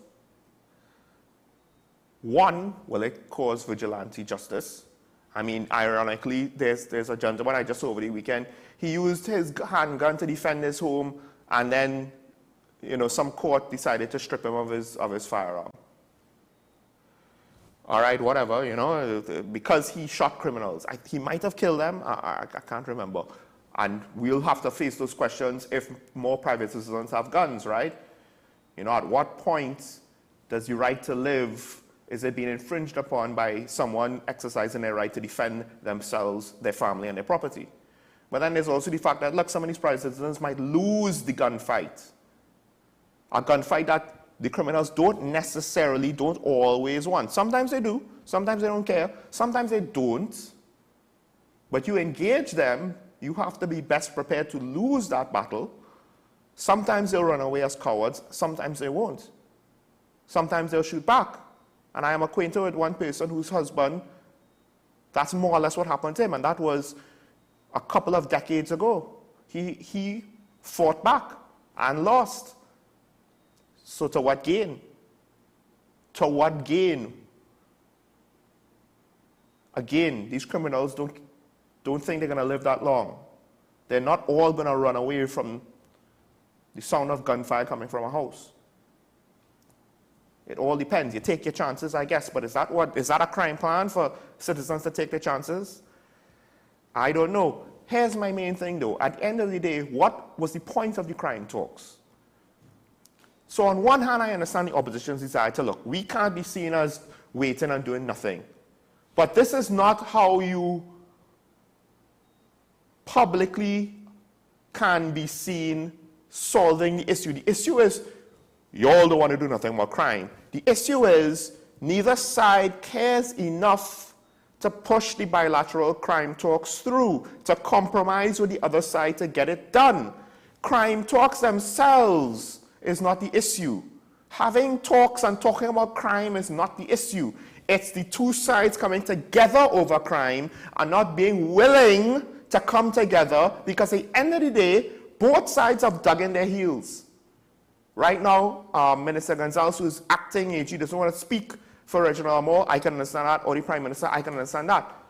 But to some extent, that means that it's not a priority, because if it was, then at the very least, Cabinet could have sent a message to Saudi Arabia, or wherever it is they are right now, and say, listen, how do you want us to respond to this? AG, Prime Minister, AG, whichever order of precedence you want. It's not the point. Meanwhile, the opposition could say, look, you all are giving us a bad hand, and we will go on the record to the public saying how bad it is and why, but we're willing to continue and push the process through. Here are our names. But they're not doing that. You see, you give the other side rope to hang themselves. You let them be in the wrong. But two wrongs don't make a right. You can't just say, well, look, see, we can't be, they didn't do, so we can't do. No. So, I'm not really pleased at this development from the opposition. Them having crime talks on their own are meaningless because, first of all, they can't set policy. And second of all, any sort of legislative solutions to crime, at least on that end of the problem, needs both sides coming together. Because these are serious laws. You can't just pass all of these things with a special majority. But I'm not really seeing it from either side. And it doesn't matter who's more culpable, and it doesn't matter who takes more blame. Even if the opposition is 1% of the blame, at the end of the day, they didn't do everything they could do to try to get this done. If they did everything and the results ended up bad, then blame the government all you want. You could at least say we tried everything. You didn't try everything. And ditto for the government. All right, let's take a break. When we come back, I'll finish off the daily review. And then more stories after that.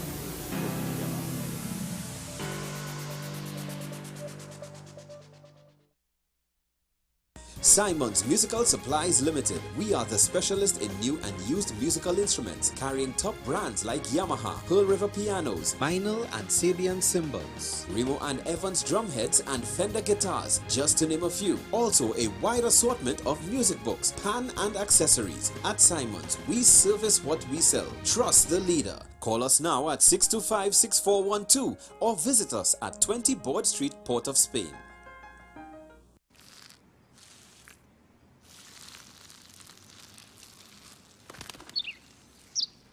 Maybe he landed here totally by coincidence. But if by chance he's admiring your fresh coat of Benjamin Moore soft sky blue, well, that's a pretty high compliment. Coming from an expert.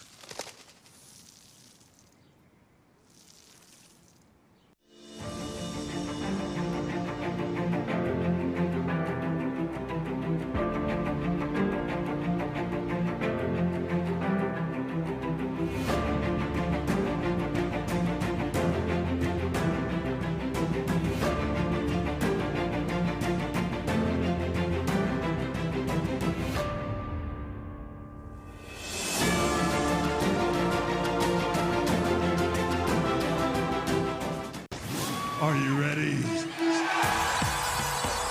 We're ready. We're ready. Yeah, we're ready. Ready. It is on.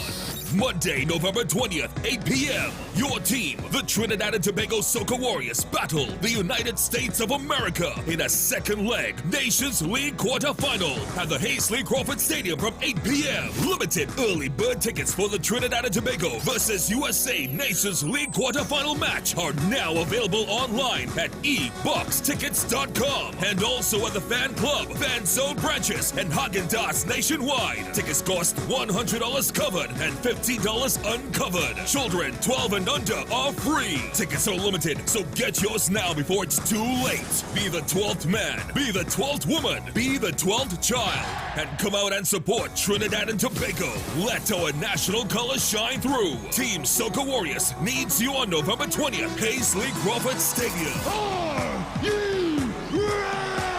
We're ready for the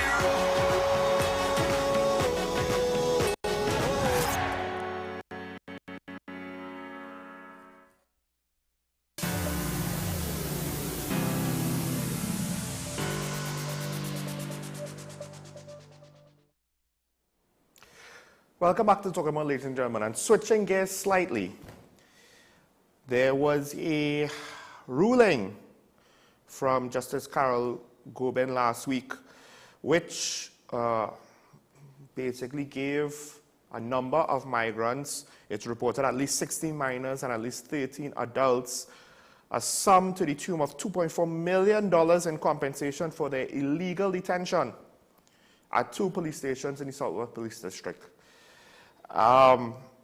There's a couple of things about this. The first thing is just the award in general. You know, gosh, $2.4 million. Again,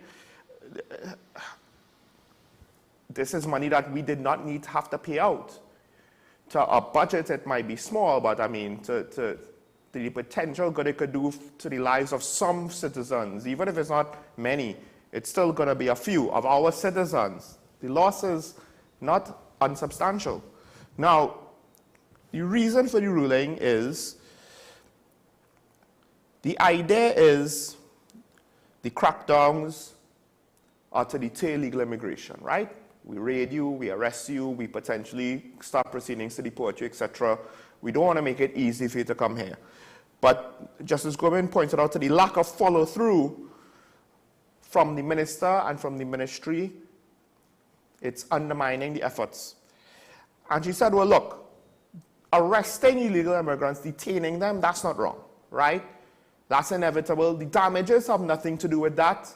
You cannot compensate someone for the loss of a right which technically they didn't have because they're here illegally, so they don't have the right to be free and whatnot and do whatever they want and live in Trinidad. They don't technically have that right. They're here illegally. But the issue is the inhumane and degrading conditions under which they were detained.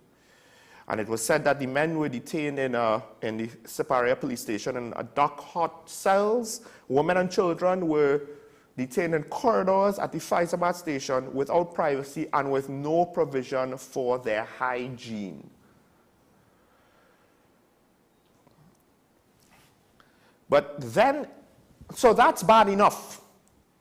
That's bad enough. It was only for 14 days from what I understand, or there was a 14-day delay. So I don't know if it was only for 14 days, where coordination of the efforts between the police and immigration authorities, etc., that didn't happen. Yes, there was also, during COVID, this was, I believe, in 2020.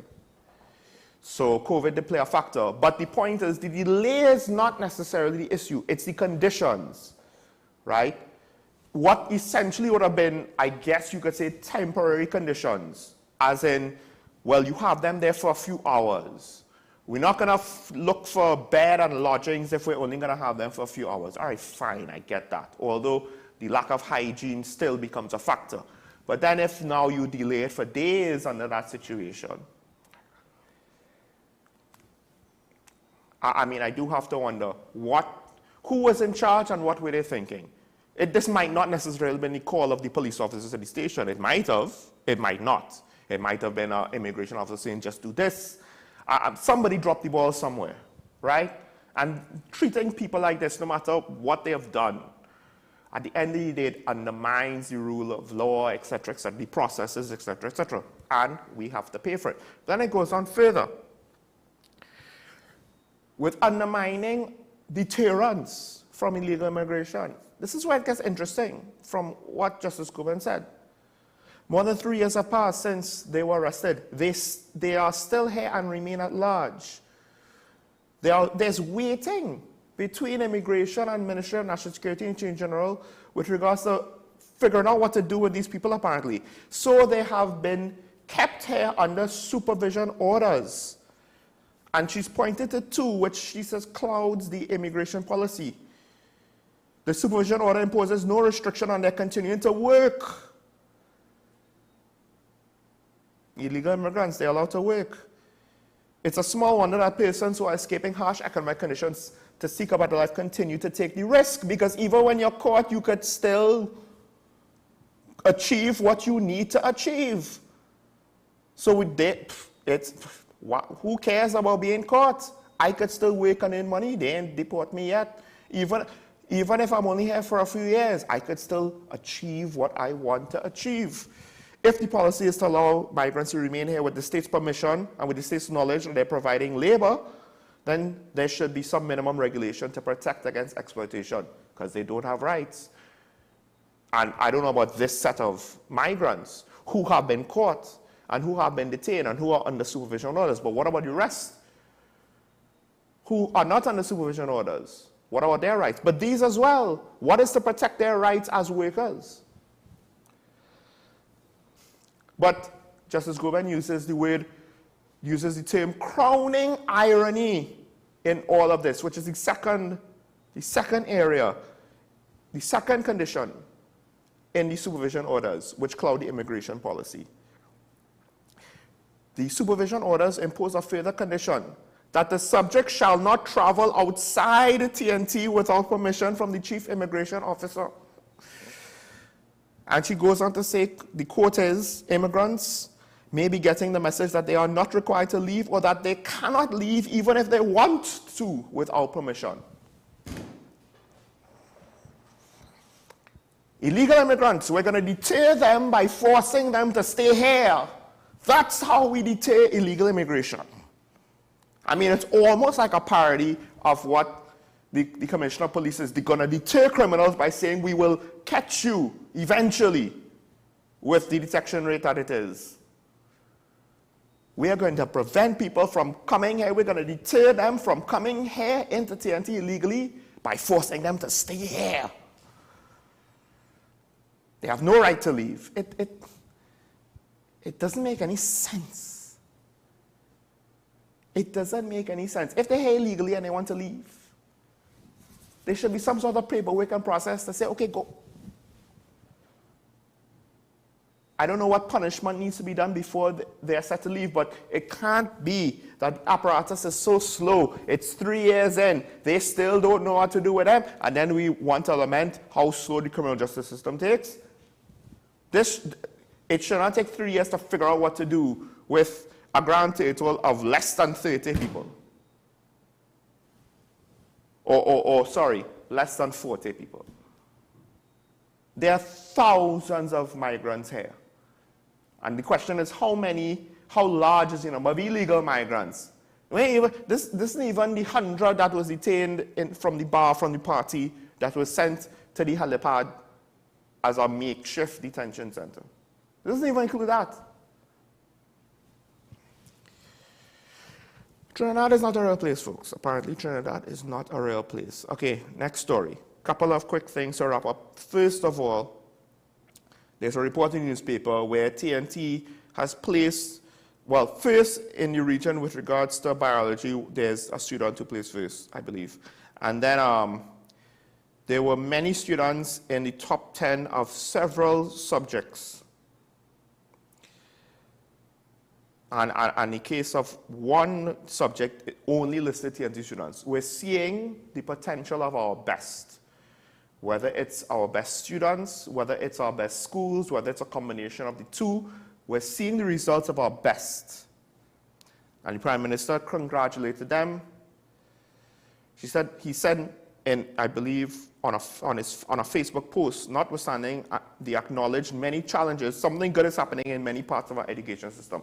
True, because the parts that are working well. The thing is, though, what the report doesn't say, so I haven't seen it, that's the top. The top is doing well. The people at the top are doing well. Cynics will say, what does that sound like? Well, the 1% of people of the economy are doing well, right? What about the rest? What's the actual total figures?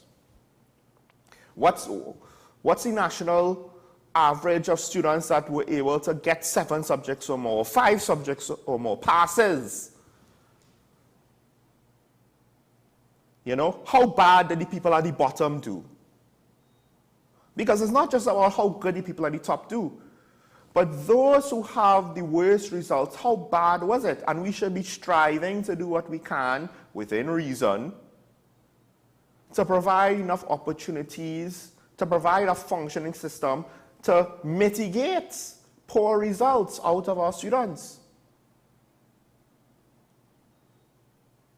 And that doesn't mean like in North America where some people are so foolish to say, well, the results are bad, so what we need to do is make the test easier. I think that's happening in America, that's happening in the UK. That'll make sense, folks. That'll make sense.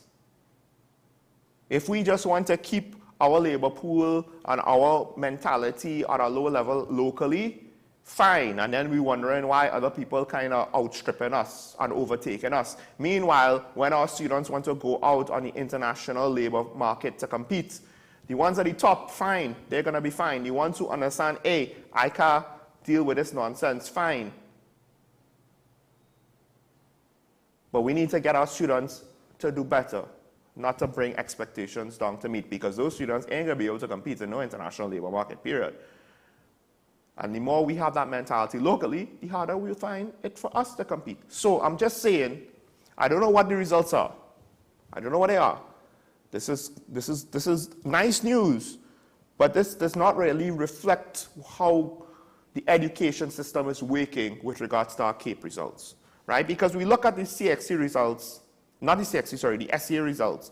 We look at them and we lament the poor results over the last couple of years. And to me, I think that primary school needs a significant hard look, even more than secondary school, because that's the root of our education system. You fail there, it's hard to then go to the next level and then to progress to tertiary after that. So, I want to know. I want to know. Because it's nice, you know, this is nice. But we're literally talking about a handful of students in a lot of these cases. What about the rest of them? What were their results like? We need to know. If you want to sell us on the education system having good parts. Because just what we've seen, to me, that's not enough for me to say it's good parts. How many of these students are from Naparima College, St. Augustine's Girls High School, Bishop's Honesty High School, Presentation College?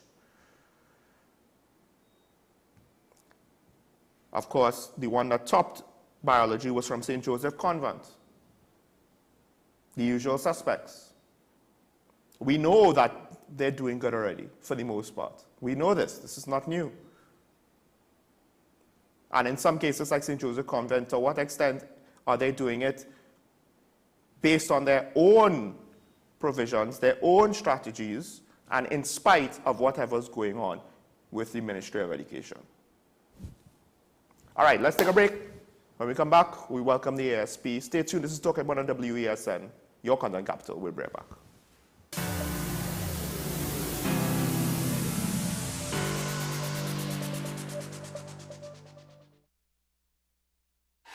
FanZone, your reliable, authentic supplier, has just gotten better. You can now visit our website www.fanzonett.com for your authentic wear and collectibles. The only place where you can use both your Visa debit and credit cards. Visit our website fanzonett.com to make your purchase today. Take some time for yourself or spend some time with the family at Sandy Point Village Hotel. Enjoy our various studio and suite apartments, self-contained with their own kitchenettes and Wi-Fi. We also have our famous 100-foot swimming pool and our beachfront restaurant, the Steak and Lobster Grill. And our location in Crown Point puts us near the center of activity, from the nylon pool to the local nightlife. Call us and make your reservations at 639-8533, 389-2378, or email us at sandypointvillagehotel@gmail.com. If these walls could talk, they'd cry uncle. They didn't plan to become offices or yoga studios, but they've stood by us, even when we got a little stir-crazy. For that, they deserve some thanks. They deserve Benjamin Moore. The issue, the continued rise in the price of flour and its impact on the cost of living in Trinidad and Tobago. How should we go about it? I want to ask you, what has been revealed to you about the state of vulnerability in the country because of this exercise and because of what we're going through? Is the government losing the war on the vaccine front? The discussion should revolve around the common good for the greatest number of people in Trinidad and Tobago. How do we inculcate a sense of respect and regard for people who may not be of your own political ilk or persuasion? The communities are now being used by political opportunists. So when the tables are turned, it's the same way. Okay, this has been 10 questions. I'm Andy Johnson, and we'll see you next time. Every word, every line, every paragraph depicts a real moment in someone's life. A father, a sister, a mother, a brother. We at Newsday are dedicated to you, the people, and through independent, unwavering journalism, strive to always bring your stories to life. Because your stories are more than just words. Newsday, independent and credible.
Are you ready?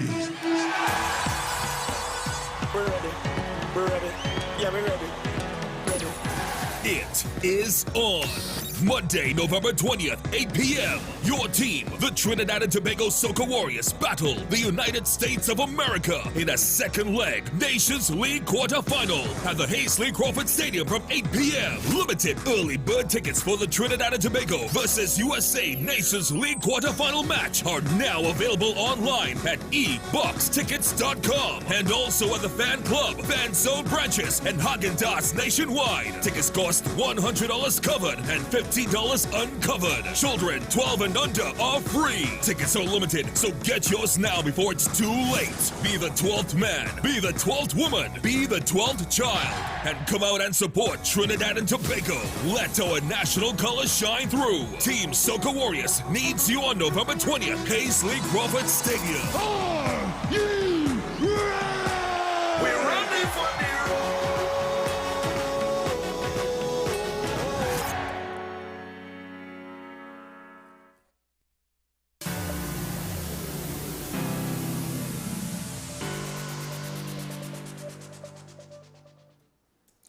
Welcome back to Talking Point, ladies and gentlemen. And in case you didn't know it, yesterday was International Men's Day, a global awareness day for many issues that men face. And I am joined by ASP Ashraf Ali, TTPS Media Ambassador, here to speak about the role that men have with regards to our family and the situation we find ourselves in with crime. First off, good morning, Ashraf.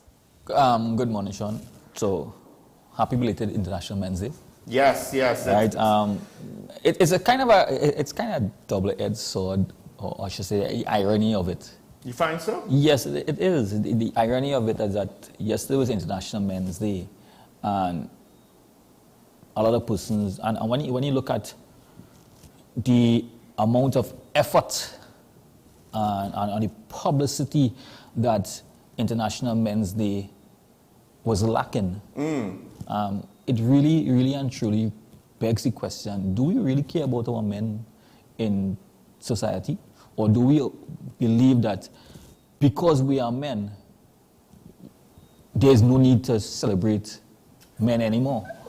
Well, I would argue the fact that there's too many international days to begin with, and you know, if everything is prioritized, then you prioritize nothing, right? Exactly. So, there's a lot of conversation that can be held around the concept between Men's Day.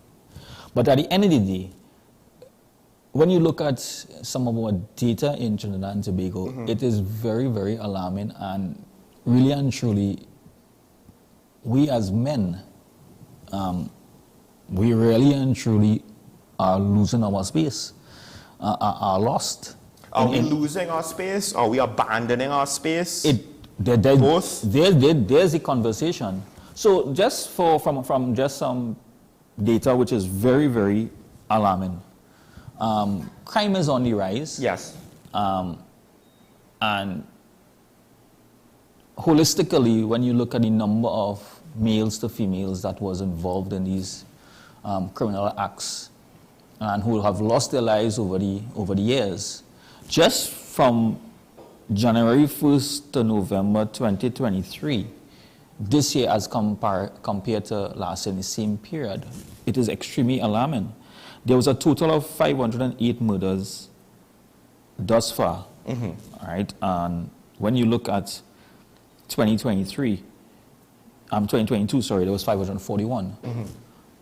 But what is interesting is that out of those numbers, as compared to 2023, we had 461 males compared to that of 47 females in 2023, this year alone. Last year was 491 to 50 females. That is almost, give or take, about 15% of the homicides that we are having is females. 85% of all the homicide last year to this year in comparison is males. That is extremely alarming. 85% is males. And what is causing this? There's a multitude of factors that could be contributing to it. And when you listen to many of the psychologists and the criminologists who speaks about the influence of males in a household, it should have been a positive influence. Males should have been making a positive influence in our family life. But the lack of that male presence in our family, there is a gap existing. And who picks up that gap? If it is another male, does that male bring in a positive influence on the youths in that area? Or is it a negative influence? Or is it just an influence or somebody that levitates towards a male figure? And if we consider the fact that it's just a male figure, that that children, that these households want just a male figure, do we really want a male figure or we want a father figure? Because you can just be a male in a household, or you could just be the father of a child, but then we're talking about parenting. So a lot of conversation is about parenting in the home and how parenting affects the whole. But what is very important is that in a home, males and females have key roles. No matter what you say, in our family life, male and female have key roles.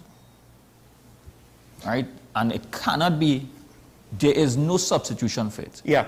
So as much as we have females in single homes trying to be trying to do the role of a male, as well as a male trying to nurture and do some of the roles as a female, it just can't work. I think the key point about it is, because single mothers have been celebrated, and we kind of forget the fact that just because there are single mothers who've done it, doesn't mean that, oh, well, you know, everybody could do it, yes. It can't be done, it should be done.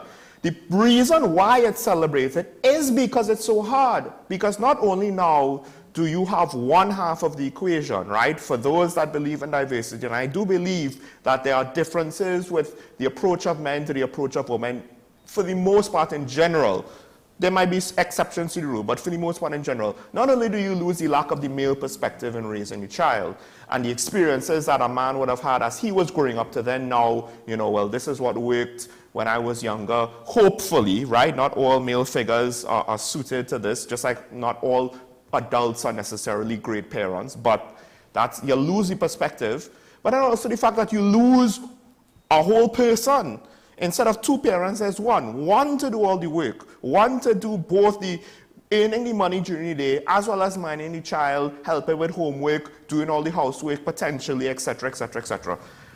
And then, of course, who is the protector, especially in this day and age, for the child in that situation? Is the mother going to go and confront criminals who are trying to recruit her son on the block? And this is not a phenomenon unique to us. No, it is not. Right? I think the same thing is going on in America. Potentially also in the UK and other parts of the world, but famously, of course, in America, of course, we consume a lot of American media. And right now, it's become a hot button issue even to mention this, right? Because it's seen as political. But the fact of the matter is, there are those, including academics, who lament the breakdown of family in North America, and they correlate. So it's not necessarily, it's something difficult to prove, but there's an observation to be made that as family broke down and the family structure broke down, and now you have more single-parent homes, because there could also be single fathers, to be fair, stuck in a similarly challenging situation. They don't have the female perspective to help them with their daughters or even with their sons, right? True. And they're going through these struggles, and when you don't have enough help, it's easier for your kids to fall through the cracks. How are you going to supervise them every day when you potentially have to work one, if not two jobs, because some people do work two jobs? How are you going to mind them and keep them out of trouble? You have to hope that they keep themselves out of trouble, and that doesn't always work out, as we've seen. Exactly. And we have the issue of you can have a male in a house or a father in a house, but is he really present in the lives of the child? So you could be there, So there are homes where you have both parents. Yes. Yeah. But that's the flip side, yes. The male is there. But what is his influence? Positive influence, I might add. What is his positive influence on the home? He might just be present as a male figure, to quote, to satisfy the requirement of a male figure, but he is not positively influencing the children in the home, and more so the male in our home, as to what is to expect in how he is to behave in the future. So you will always have different side states, and we always hear that the conversation of a mother's love as opposed to a father's love is different. How a father treats his daughter as opposed to how he treats his son is different and is unique. The same could be said about a mother treating her daughter as well as treating her son. There are different type of bonds that is there to be built between a parent, both male and female, in how they raise their children, and the type of responsibilities and the type of coaching and how you treat with your child. Right now, when you see what is taking place in Trinidad and Tobago, there are a lot of youths, male youths out there. And there's a lot of information as to the environment that they live and how they what the support that they don't have, what society is not giving them. I'm pushing that aside for now, right? Because those are different type of conversations that we'll have to have that could be stemming out of it. But when you look at it from how many of them have those males out of the 491, or the 85% of the males that have been who lost their life in murders, not all maybe gang-related incidents, right? Because those are just straight figures. But when you look at the vast majority of them who have been involved in incidents of this nature, like over the weekend, for instance, shooting by shooting, gang warfare, one gang against the other, the other gang against the next. And when you look at the environment or the behavior of the gangs towards each other, yes, how long is this cycle going to continue? It seems to me that this might be a whole new crop of gangs with a whole new crop of young men and repeating the mistakes of their predecessors. Of their parents, of their fathers, because they may not be parents, they may be fathers, because many of them would have fathers. But the father's not around. Fathers are absent in the whole thing. So and even in some of those situations, it may be, I do not know because I don't have any data to support it, that they may follow in their father's footsteps. They may be. Right? It may be. Because, you understand? But these are, no, in a scenario that following your father's footsteps, we can say that yes, they followed in the father's footsteps, but was the father a positive influence? I mean, one could say most famously, organized crime families, the sons follow in the father's footsteps, right? Exactly. Right, for better or worse. And that cycle itself, how do you break that cycle? There are a lot of research throughout the world with respect to gangs. So gangs in Trinidad and Tobago is not unique in the context of gangs. Yes. Gangs happen all over the world. And one of the things that you hear a lot, it almost was a cliche in movies and TV, was gangs offer some of these kids a family because they don't have a family life. They don't have a family life in their own home. And they need a sense of identity and belonging from a gang. And that's what part of what ropes them in. And from one perspective, it may sound and may have bearings towards it in that they feel part of a family, they feel part of a circle, they feel needed, right? And so then look who the male figures are in that situation. Right. But how they are being influenced positively or negatively is that they are not influenced positively, they are influenced from a negative perspective in that they get involved in doing other activities or criminal activities from that perspective. And it is no unique, it's not unique to Trinidad and Tobago. We here also have that type of environment to grapple with the rise in our criminal activities. Now, what is difficult is that it is not a one organization or one system approach when you had to change this cycle. It is an endemic towards getting persons out of this cycle. Society. This society, and it takes a lot of work by many different organizations working together in different avenues, targeted from different perspectives. Law enforcement is one avenue in terms of reducing the opportunities for these persons to commit crime, but then there are other avenues and other social programs have to be put in place to get these young men and these fathers to understand that what they are doing needs to be a positive change as opposed to a negative change. Well, folks, it's a vicious cycle that might be feeding in itself. Not always, but we'll talk about this more later. Also, I want to make it clear again, it's not that we're bashing single-parent households and saying that they cannot work. But I'll explain that more after News on the Hour here on WSN. We'll be right back after this. We'll continue conversation on Open the Phone Line. Stay tuned.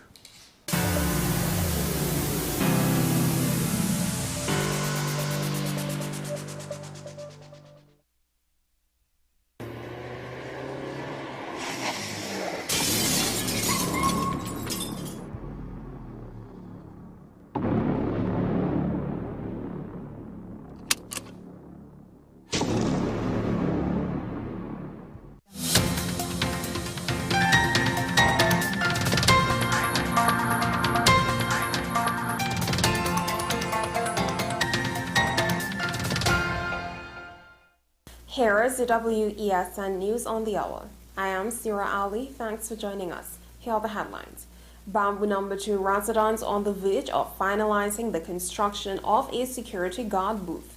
TNT students among top 10 in Cape subjects. Man shot dead outside movie town in Port of Spain. Regionally, Guyana's president stands firm on the border issue with Venezuela. Now for the details. In defiance of repeated warnings from authorities, Bamboo No. 2 residents in Valsine are on the verge of finalizing the construction of a security guard booth for their community. This move suggests that drivers using Bamboo Main Road, particularly at the entrance of Bamboo No. 2, may soon encounter a security checkpoint, with businessman and community activist Inchan Ishmael noting that the booth is expected to be completed this week. In an interview, Ishmael revealed that residents are adhering to legal advice to proceed with the construction. The primary purpose of the guard booth is to serve as a deterrent against criminals attempting to infiltrate the community, as residents express frustration over a series of robberies and extortion attempts throughout the year. Trinidad and Tobago's emerging academic talent remains in the spotlight, with 7 students from the nation securing positions among the top 10 highest scores in the Biology Unit 1 of the June 2023 Advanced Proficiency Examination. The recently published Cape Merit List, unveiled on Tuesday, underscored the notable achievement of Trinidad and Tobago students, as they not only excelled in biology but also demonstrated dominance in various subjects. Among these subjects were French Unit 1, Communication Studies, Chemistry Unit 1, Physics Unit 1, Physical Education and Sport, and Spanish Unit 1, where exclusively Trinidad and Tobago students secured positions in the top 10 rankings. On Sunday night, a tragic incident unfolded outside Movietown in Port of Spain as a 27-year-old man identified as Odell Samuel from Gopal Avenue, Diego Martin, was fatally shot. As of now, limited information is available regarding the specifics of the incident. However, video footage captured the somber scene, depicting the lifeless body of the victim near the bus stop situated along Ryson Road in close proximity to the renowned Movietown establishment. Authorities are expected to conduct a thorough investigation to shed light on the circumstances surrounding this unfortunate event. In regional news, Guyana's president said it will not engage Venezuela on the border controversy that is before the International Court of Justice. However, President Dr. Irfan Ali says he remains open to discussing shared issues with his Venezuelan counterpart, Nicolas Maduro. President Ali says his openness to engaging Maduro is grounded in maturity and responsibility. President Ali told reporters at a press conference on Saturday, as a good neighbor, understanding that they live in the same regions and share the same space, he has always said that he is prepared to meet on the matter and address all issues as good neighbors do. The head of state made it clear that the border controversy, which is not before the ICJ, cannot be part of any talks between himself and Maduro. Well, that's it to News on the Hour on WESN. I am Sira Ali. Thank you for watching.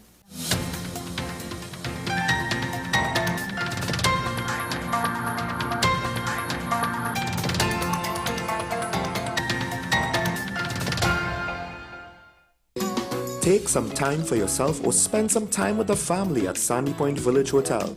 Enjoy our various studio and suite apartments, self-contained with their own kitchenettes and Wi-Fi. We also have our famous 100-foot swimming pool and our beachfront restaurant, the Steak and Lobster Grill. And our location in Crown Point puts us near the center of activity from the nylon pool to the local nightlife. Call us and make your reservations at 639-8533, 389-2378 or email us at sandypointvillagehotel@gmail.com.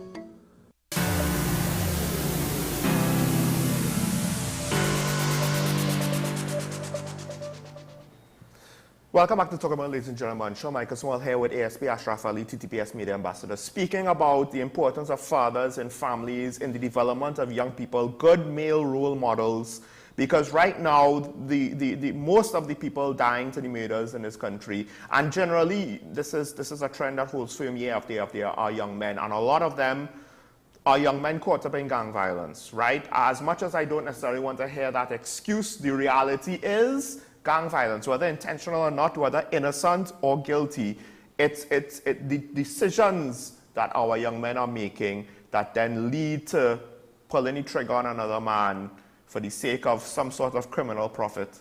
That's a big part of what we got ourselves. And I wanted to point out just before the break, this is not to say that single-parent households are something evil that should be abolished or anything, to talk out against them like that. It's not about that. I understand that for a lot of single parents, most of which are single mothers, but some single fathers, you don't necessarily have a choice on the matter because the man has decided to walk away, to disappear, to just not be involved. Now, sometimes it could be said, well, you know, you picked your partner and now you're kind of stuck with the results of that coming together. But regardless, it is what it is, and sometimes you don't have enough warning to know, well, he's going to be unreliable, and now you're forced in a situation that is difficult, and those who succeed, we do celebrate them for succeeding with such a disadvantaged situation. The fact of the matter is we don't need a lot of children to fall through the cracks to get where we are. It could be a minority, but the results will seem very disproportionate because at the end of the day, any murder is an extreme situation.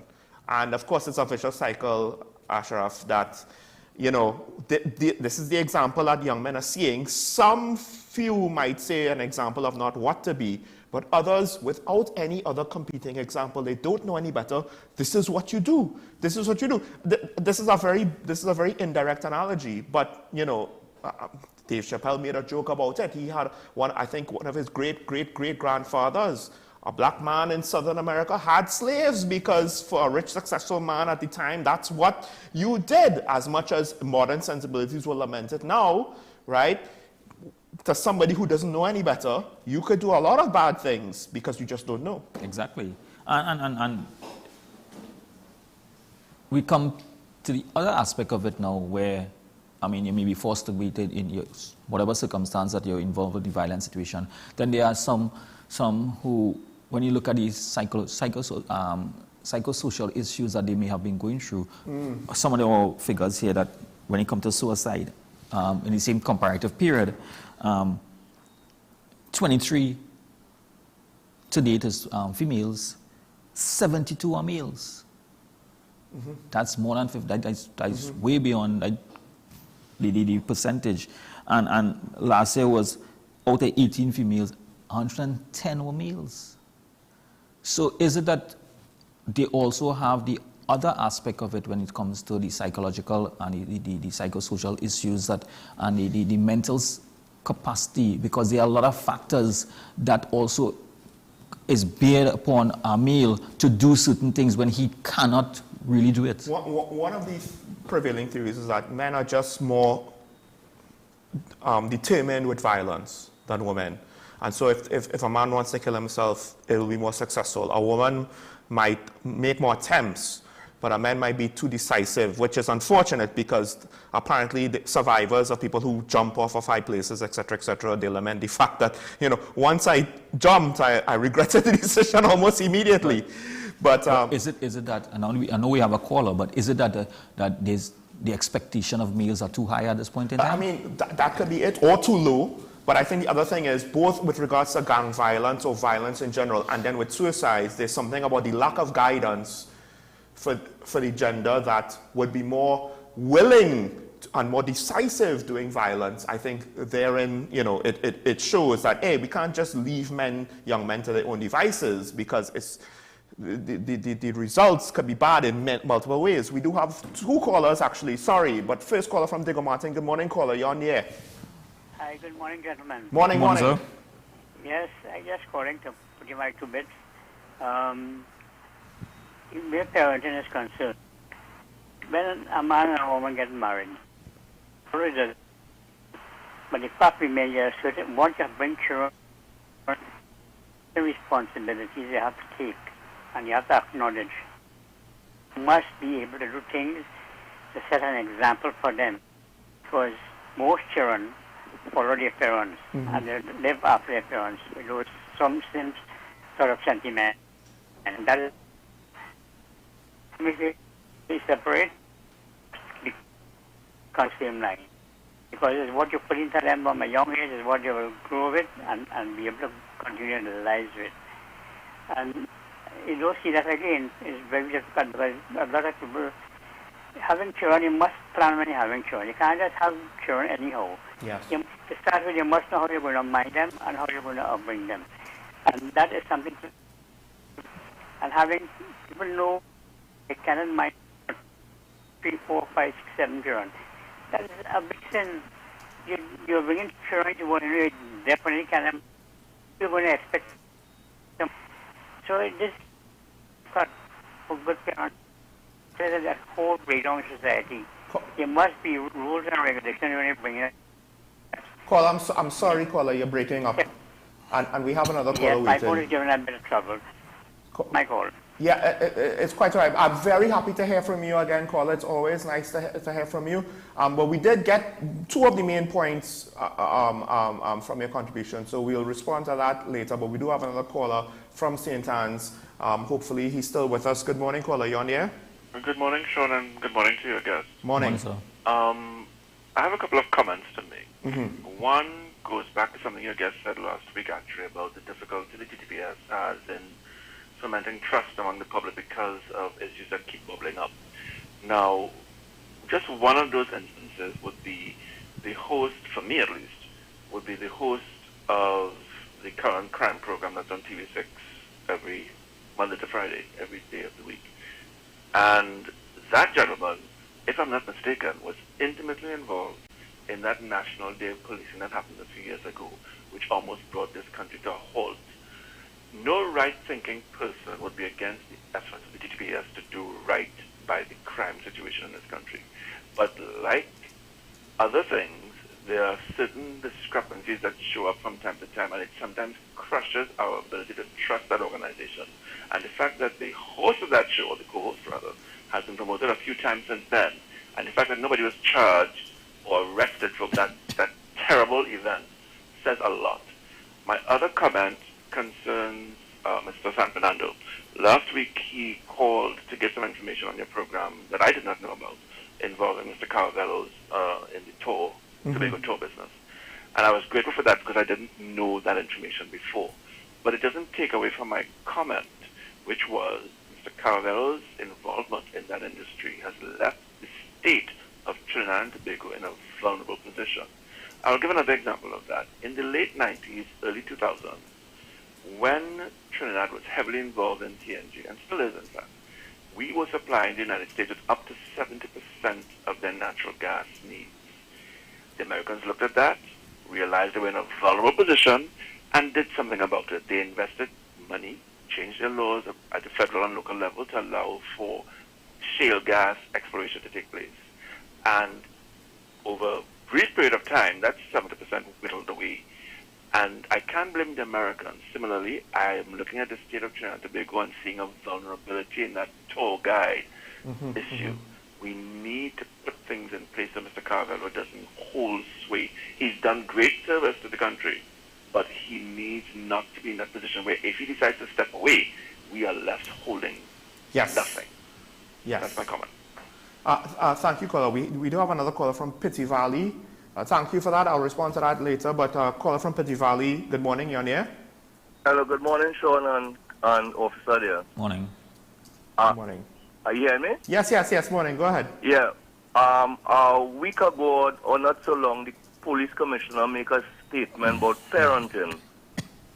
And a lot of talk show hosts and everybody jump on a case and poo-poo it. I did a greater parenting your children in the home. When the police got these children and them, that's the last end they get in them at, you know.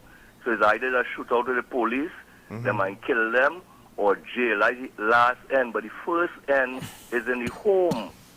You got to parent your children properly in the home. The teachers get the children at the last end too. They're coming from a home. So the statement what the police commissioner made, I would agree with it, and a lot of people poo-poo the commissioner's statement. Have a nice day, sir. Thank you, caller. I'll just say quick. Yes, out of context, there's nothing wrong with an authority figure saying that. My issue was certain issues with the police doesn't have anything to do with parenting, like the immediate detection rate. That was the point I made. But I agreed with her that what she said was valid. Coming from her with the whole context, though, that's where I would agree with any criticisms from that angle. From that angle. We have a caller from San Fernando. Good morning, caller. You on here? Morning. Good morning, yes, Bialy. Morning, sir. Sean, you hear me? Yes, we're hearing you. Okay. Morning, sorry. I want to say this, Sean. Last week on Friday, Dabity made a call on the program. And, I mean, okay, I want to pick up that and go into what somebody stuff they said today. Dabity talked about the judgment by the gentleman who was found with, who was charged with, I think it was a pound and a half or a kilo and a half of marijuana and got $15,000 fine. And on the back of that are going at that cargo bin judgment with those illegal immigrants. It seems as if the judiciary really not in sync with what is happening in this country. You know? It seems that is my opinion. It seems as if they are not in sync with what's happening in this country. And I keep saying that there have been some judgments in the judiciary where they seem to be not part of the crime-fighting apparatus. Even though they are the judiciary, they have to be part of the apparatus, part of the criminal justice system to deter and prosecute in a meaningful way. And it seems as if a lot of that is not happening. I want to say quickly too about those ASPLE. You all, is your cybercrime unit working properly? I hope it is, because I am seeing videos appearing on Instagram where it would appear as if some of those shootings over the weekend, they're putting up videos and ridiculous videos. And it's time, it seems as if the police service needs help, and the state we need to implement some sort of limited state of emergency, because it seems as if this thing not being solved. They are taking the fight. You see what's happening now on the streets now. You're seeing criminals using high-powered weapons at will now. You're hardly seeing handguns anymore, Sean. Yeah. So just now, they keep pushing the envelope. Just now they're going to go after police and on a scale that we would not like to see. So you all need to take this fight seriously to them now. Something has to be done. And one other thing quickly, Sean, to the caller who talked about Mr. Cavallo. Let me say this. Is that business of Mr. Cavallo in his free enterprise, you know? You can't blame Mr. Cavallo for other people who do not want to enter the business. I don't think I understand the caller's position, you know. Right. However, Mr. Cavallo, that is free enterprise. No, but that's open for anybody. Almandoz in Tobago was an agent, and Almandoz stepped away from the agency business. I don't think, though, he's blaming Mr. Cavallo. That you have to understand that it is free enterprise. Yeah. Anybody can do it. If they want. Thank you. All right, thanks, caller.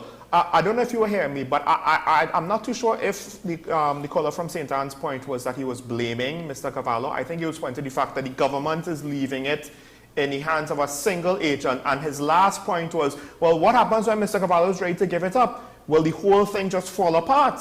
Because it's all based on him. So when he's not there anymore for whatever reason, it doesn't matter what it is, he might decide to retire. Then what? Could we trust on his successor doing a good enough job, you know, and sticking with it as he has? We have a caller from Digger Martin. Again, good morning, caller. You on the air? Good morning, Sean and ESP Ali. Morning. I'm going to use two terms that I believe we have to mitigate if we have to put parenting in perspective. And one of them is deadbeat dads, and the other one is the child father. What that tells you. Every time a mother says the child father come in, that gives a perspective of where they are with respect to the child, and a deadbeat dad gives you the same idea. They have abandoned the child. And we know where we're going with that. More importantly, I'm addressing this issue to the ASP, Mr. Ali. I am seeing another phenomena with respect to the TTPS. Police station apparently not safe again. We are seeing too many things happening in close proximity to police station, backyard, front yard. The other thing is not only that, I am seeing when we have prisoners in custody, they are escaping. That tells me something is drastically wrong with the operations of the TTPS. I believe it's on its heels and its leadership and its management. How can we fix it? Recently in Parliament, we passed a law with respect to labor moving throughout CARICOM. I believe it is time that Parliament address the Police Act and allow people from within CARICOM who are into security and services to complement recruits into the TTPS. Because I believe, from my vantage, the TTPS has become dysfunctional in respect to a number of things, and I don't want to basically say what it is, but it has a lot of hierarchy. Move on to the political wilderness. A recent incident, and I'm coming back to the police response, happened in Lange Park 3 days ago. They jumped the people fence, apparently went on a Zaboka tree to get iguana. The police was called, the Shagona police station was called. I have the time and the date. You know what was the response from the police station? We have no vehicles. How can that be? If you're promoting the police service as you are here, you have another senior superintendent, another television show, you have weekly community policing. You're pushing a product that you are not delivering. Safety and security with pride. And you're not doing that. You're spending a lot of time and resources on promoting the police service and you're not delivering. Go on and have a nice morning. Thank you, caller. All right, well, there's a lot to respond to. Not much. Well, where do you want to start? The reality is that I just want to spin off on the last caller. I mean, let's be real, he's right. Okay, fair right? enough. Yeah. He's right, and there's no need for us to try to counter his argument. Sugarcoat it. Yeah, he's right, and there's a lot to be done, and there's a lot to be done by a lot of persons. More so the Trinidad and Tobago Police Service, who has the responsibility of public safety and security for the citizens of Trinidad and Tobago. Yeah, at least internally, right? In within the landmass. Good. So, from persons looking in, looking in at the police service, they see one aspect of it, and that is what they are supposed to see.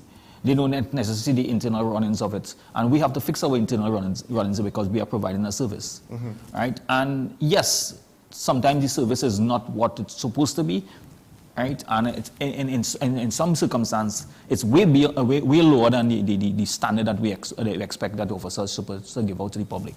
So that is so there's no argument about it, and I would not even sit here and try to even defend that because Right. he is 100% right in what we're supposed to do. But at the same time, sometimes the reality is there. The reality is there. Only recently, there was when you look at the resources, and we spoke about the number of vehicles, and vehicles itself has always been a topic. Yes. And controversial at some point in time. Even the Prime Minister was went on this a couple of years ago with regards to purchasing vehicles. So there is in fact some issues when it comes to resources, when it comes to vehicles. And many persons would have go to stations and see vehicles parked in the compound of the vehicle, either wherever in the compound of the vehicle, and when an officer say we don't have a vehicle at this time, the question is that, well, if you don't have a vehicle, what all these vehicles are parked there for? The mere factor that the vehicles are not functional. But that is not for the public to say to the public. But sometimes, in some circumstances, the truth is not what you really want to hear. Because at the the end of reality the day, of it. if the police basically aired all of their issues like that, you know, it might further embolden people. Hey, well, they don't have enough of this, and they can't do that, and they can't do this, and the so we don't want to say in detail what those things may or may not be any further, right? But you know, at some point, the public is seeing, the public is asking questions, they're seeing the results. And they're noticing things, and they figure it out eventually. The criminals figure it out, the public figures it out, and we kind of now caught with how do we fix it. And so you hear a lot of the public speak about certain areas. Now, let's be realistic.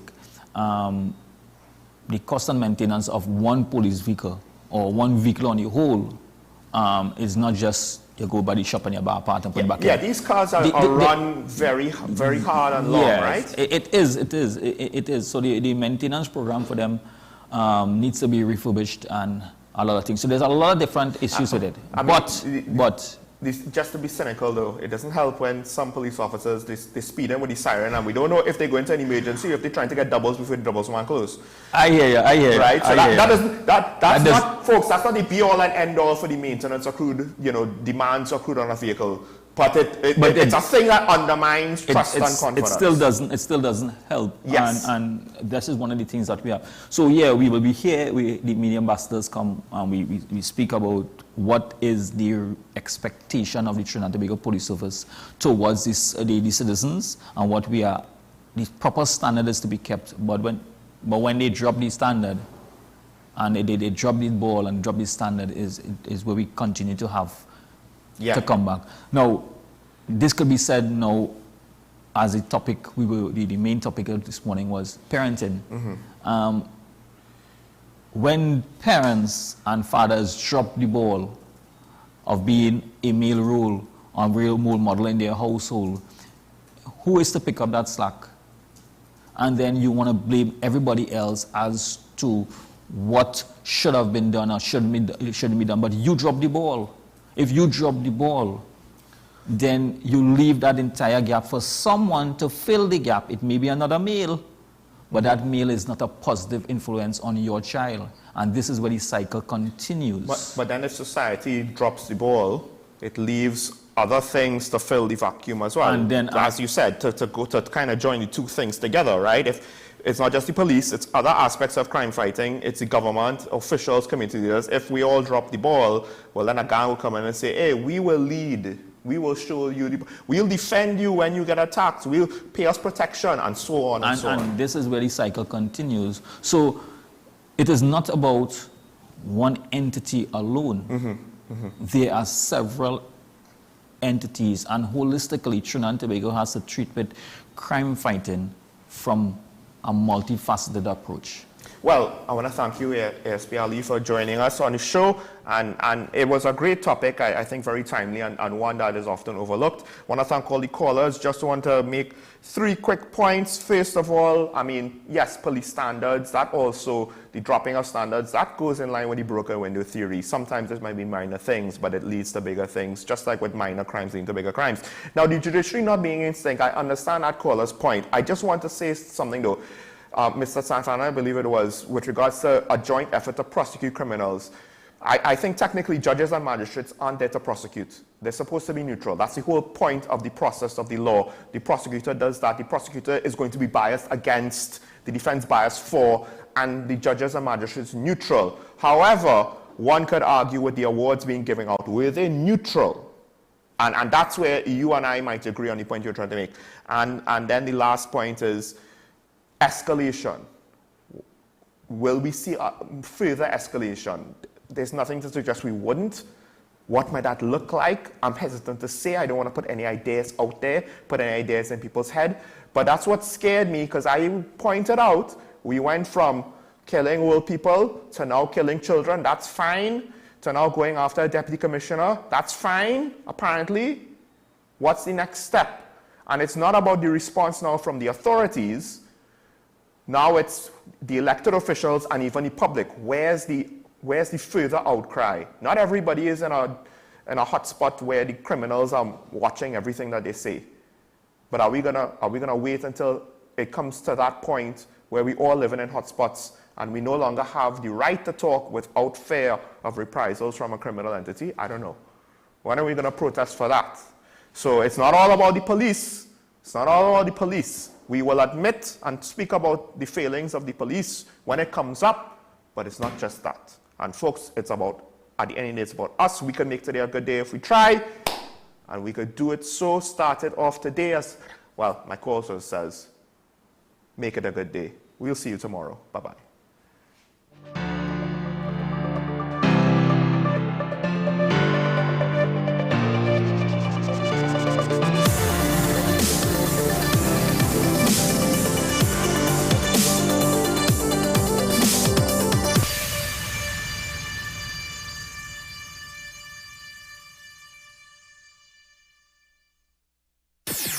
WESN.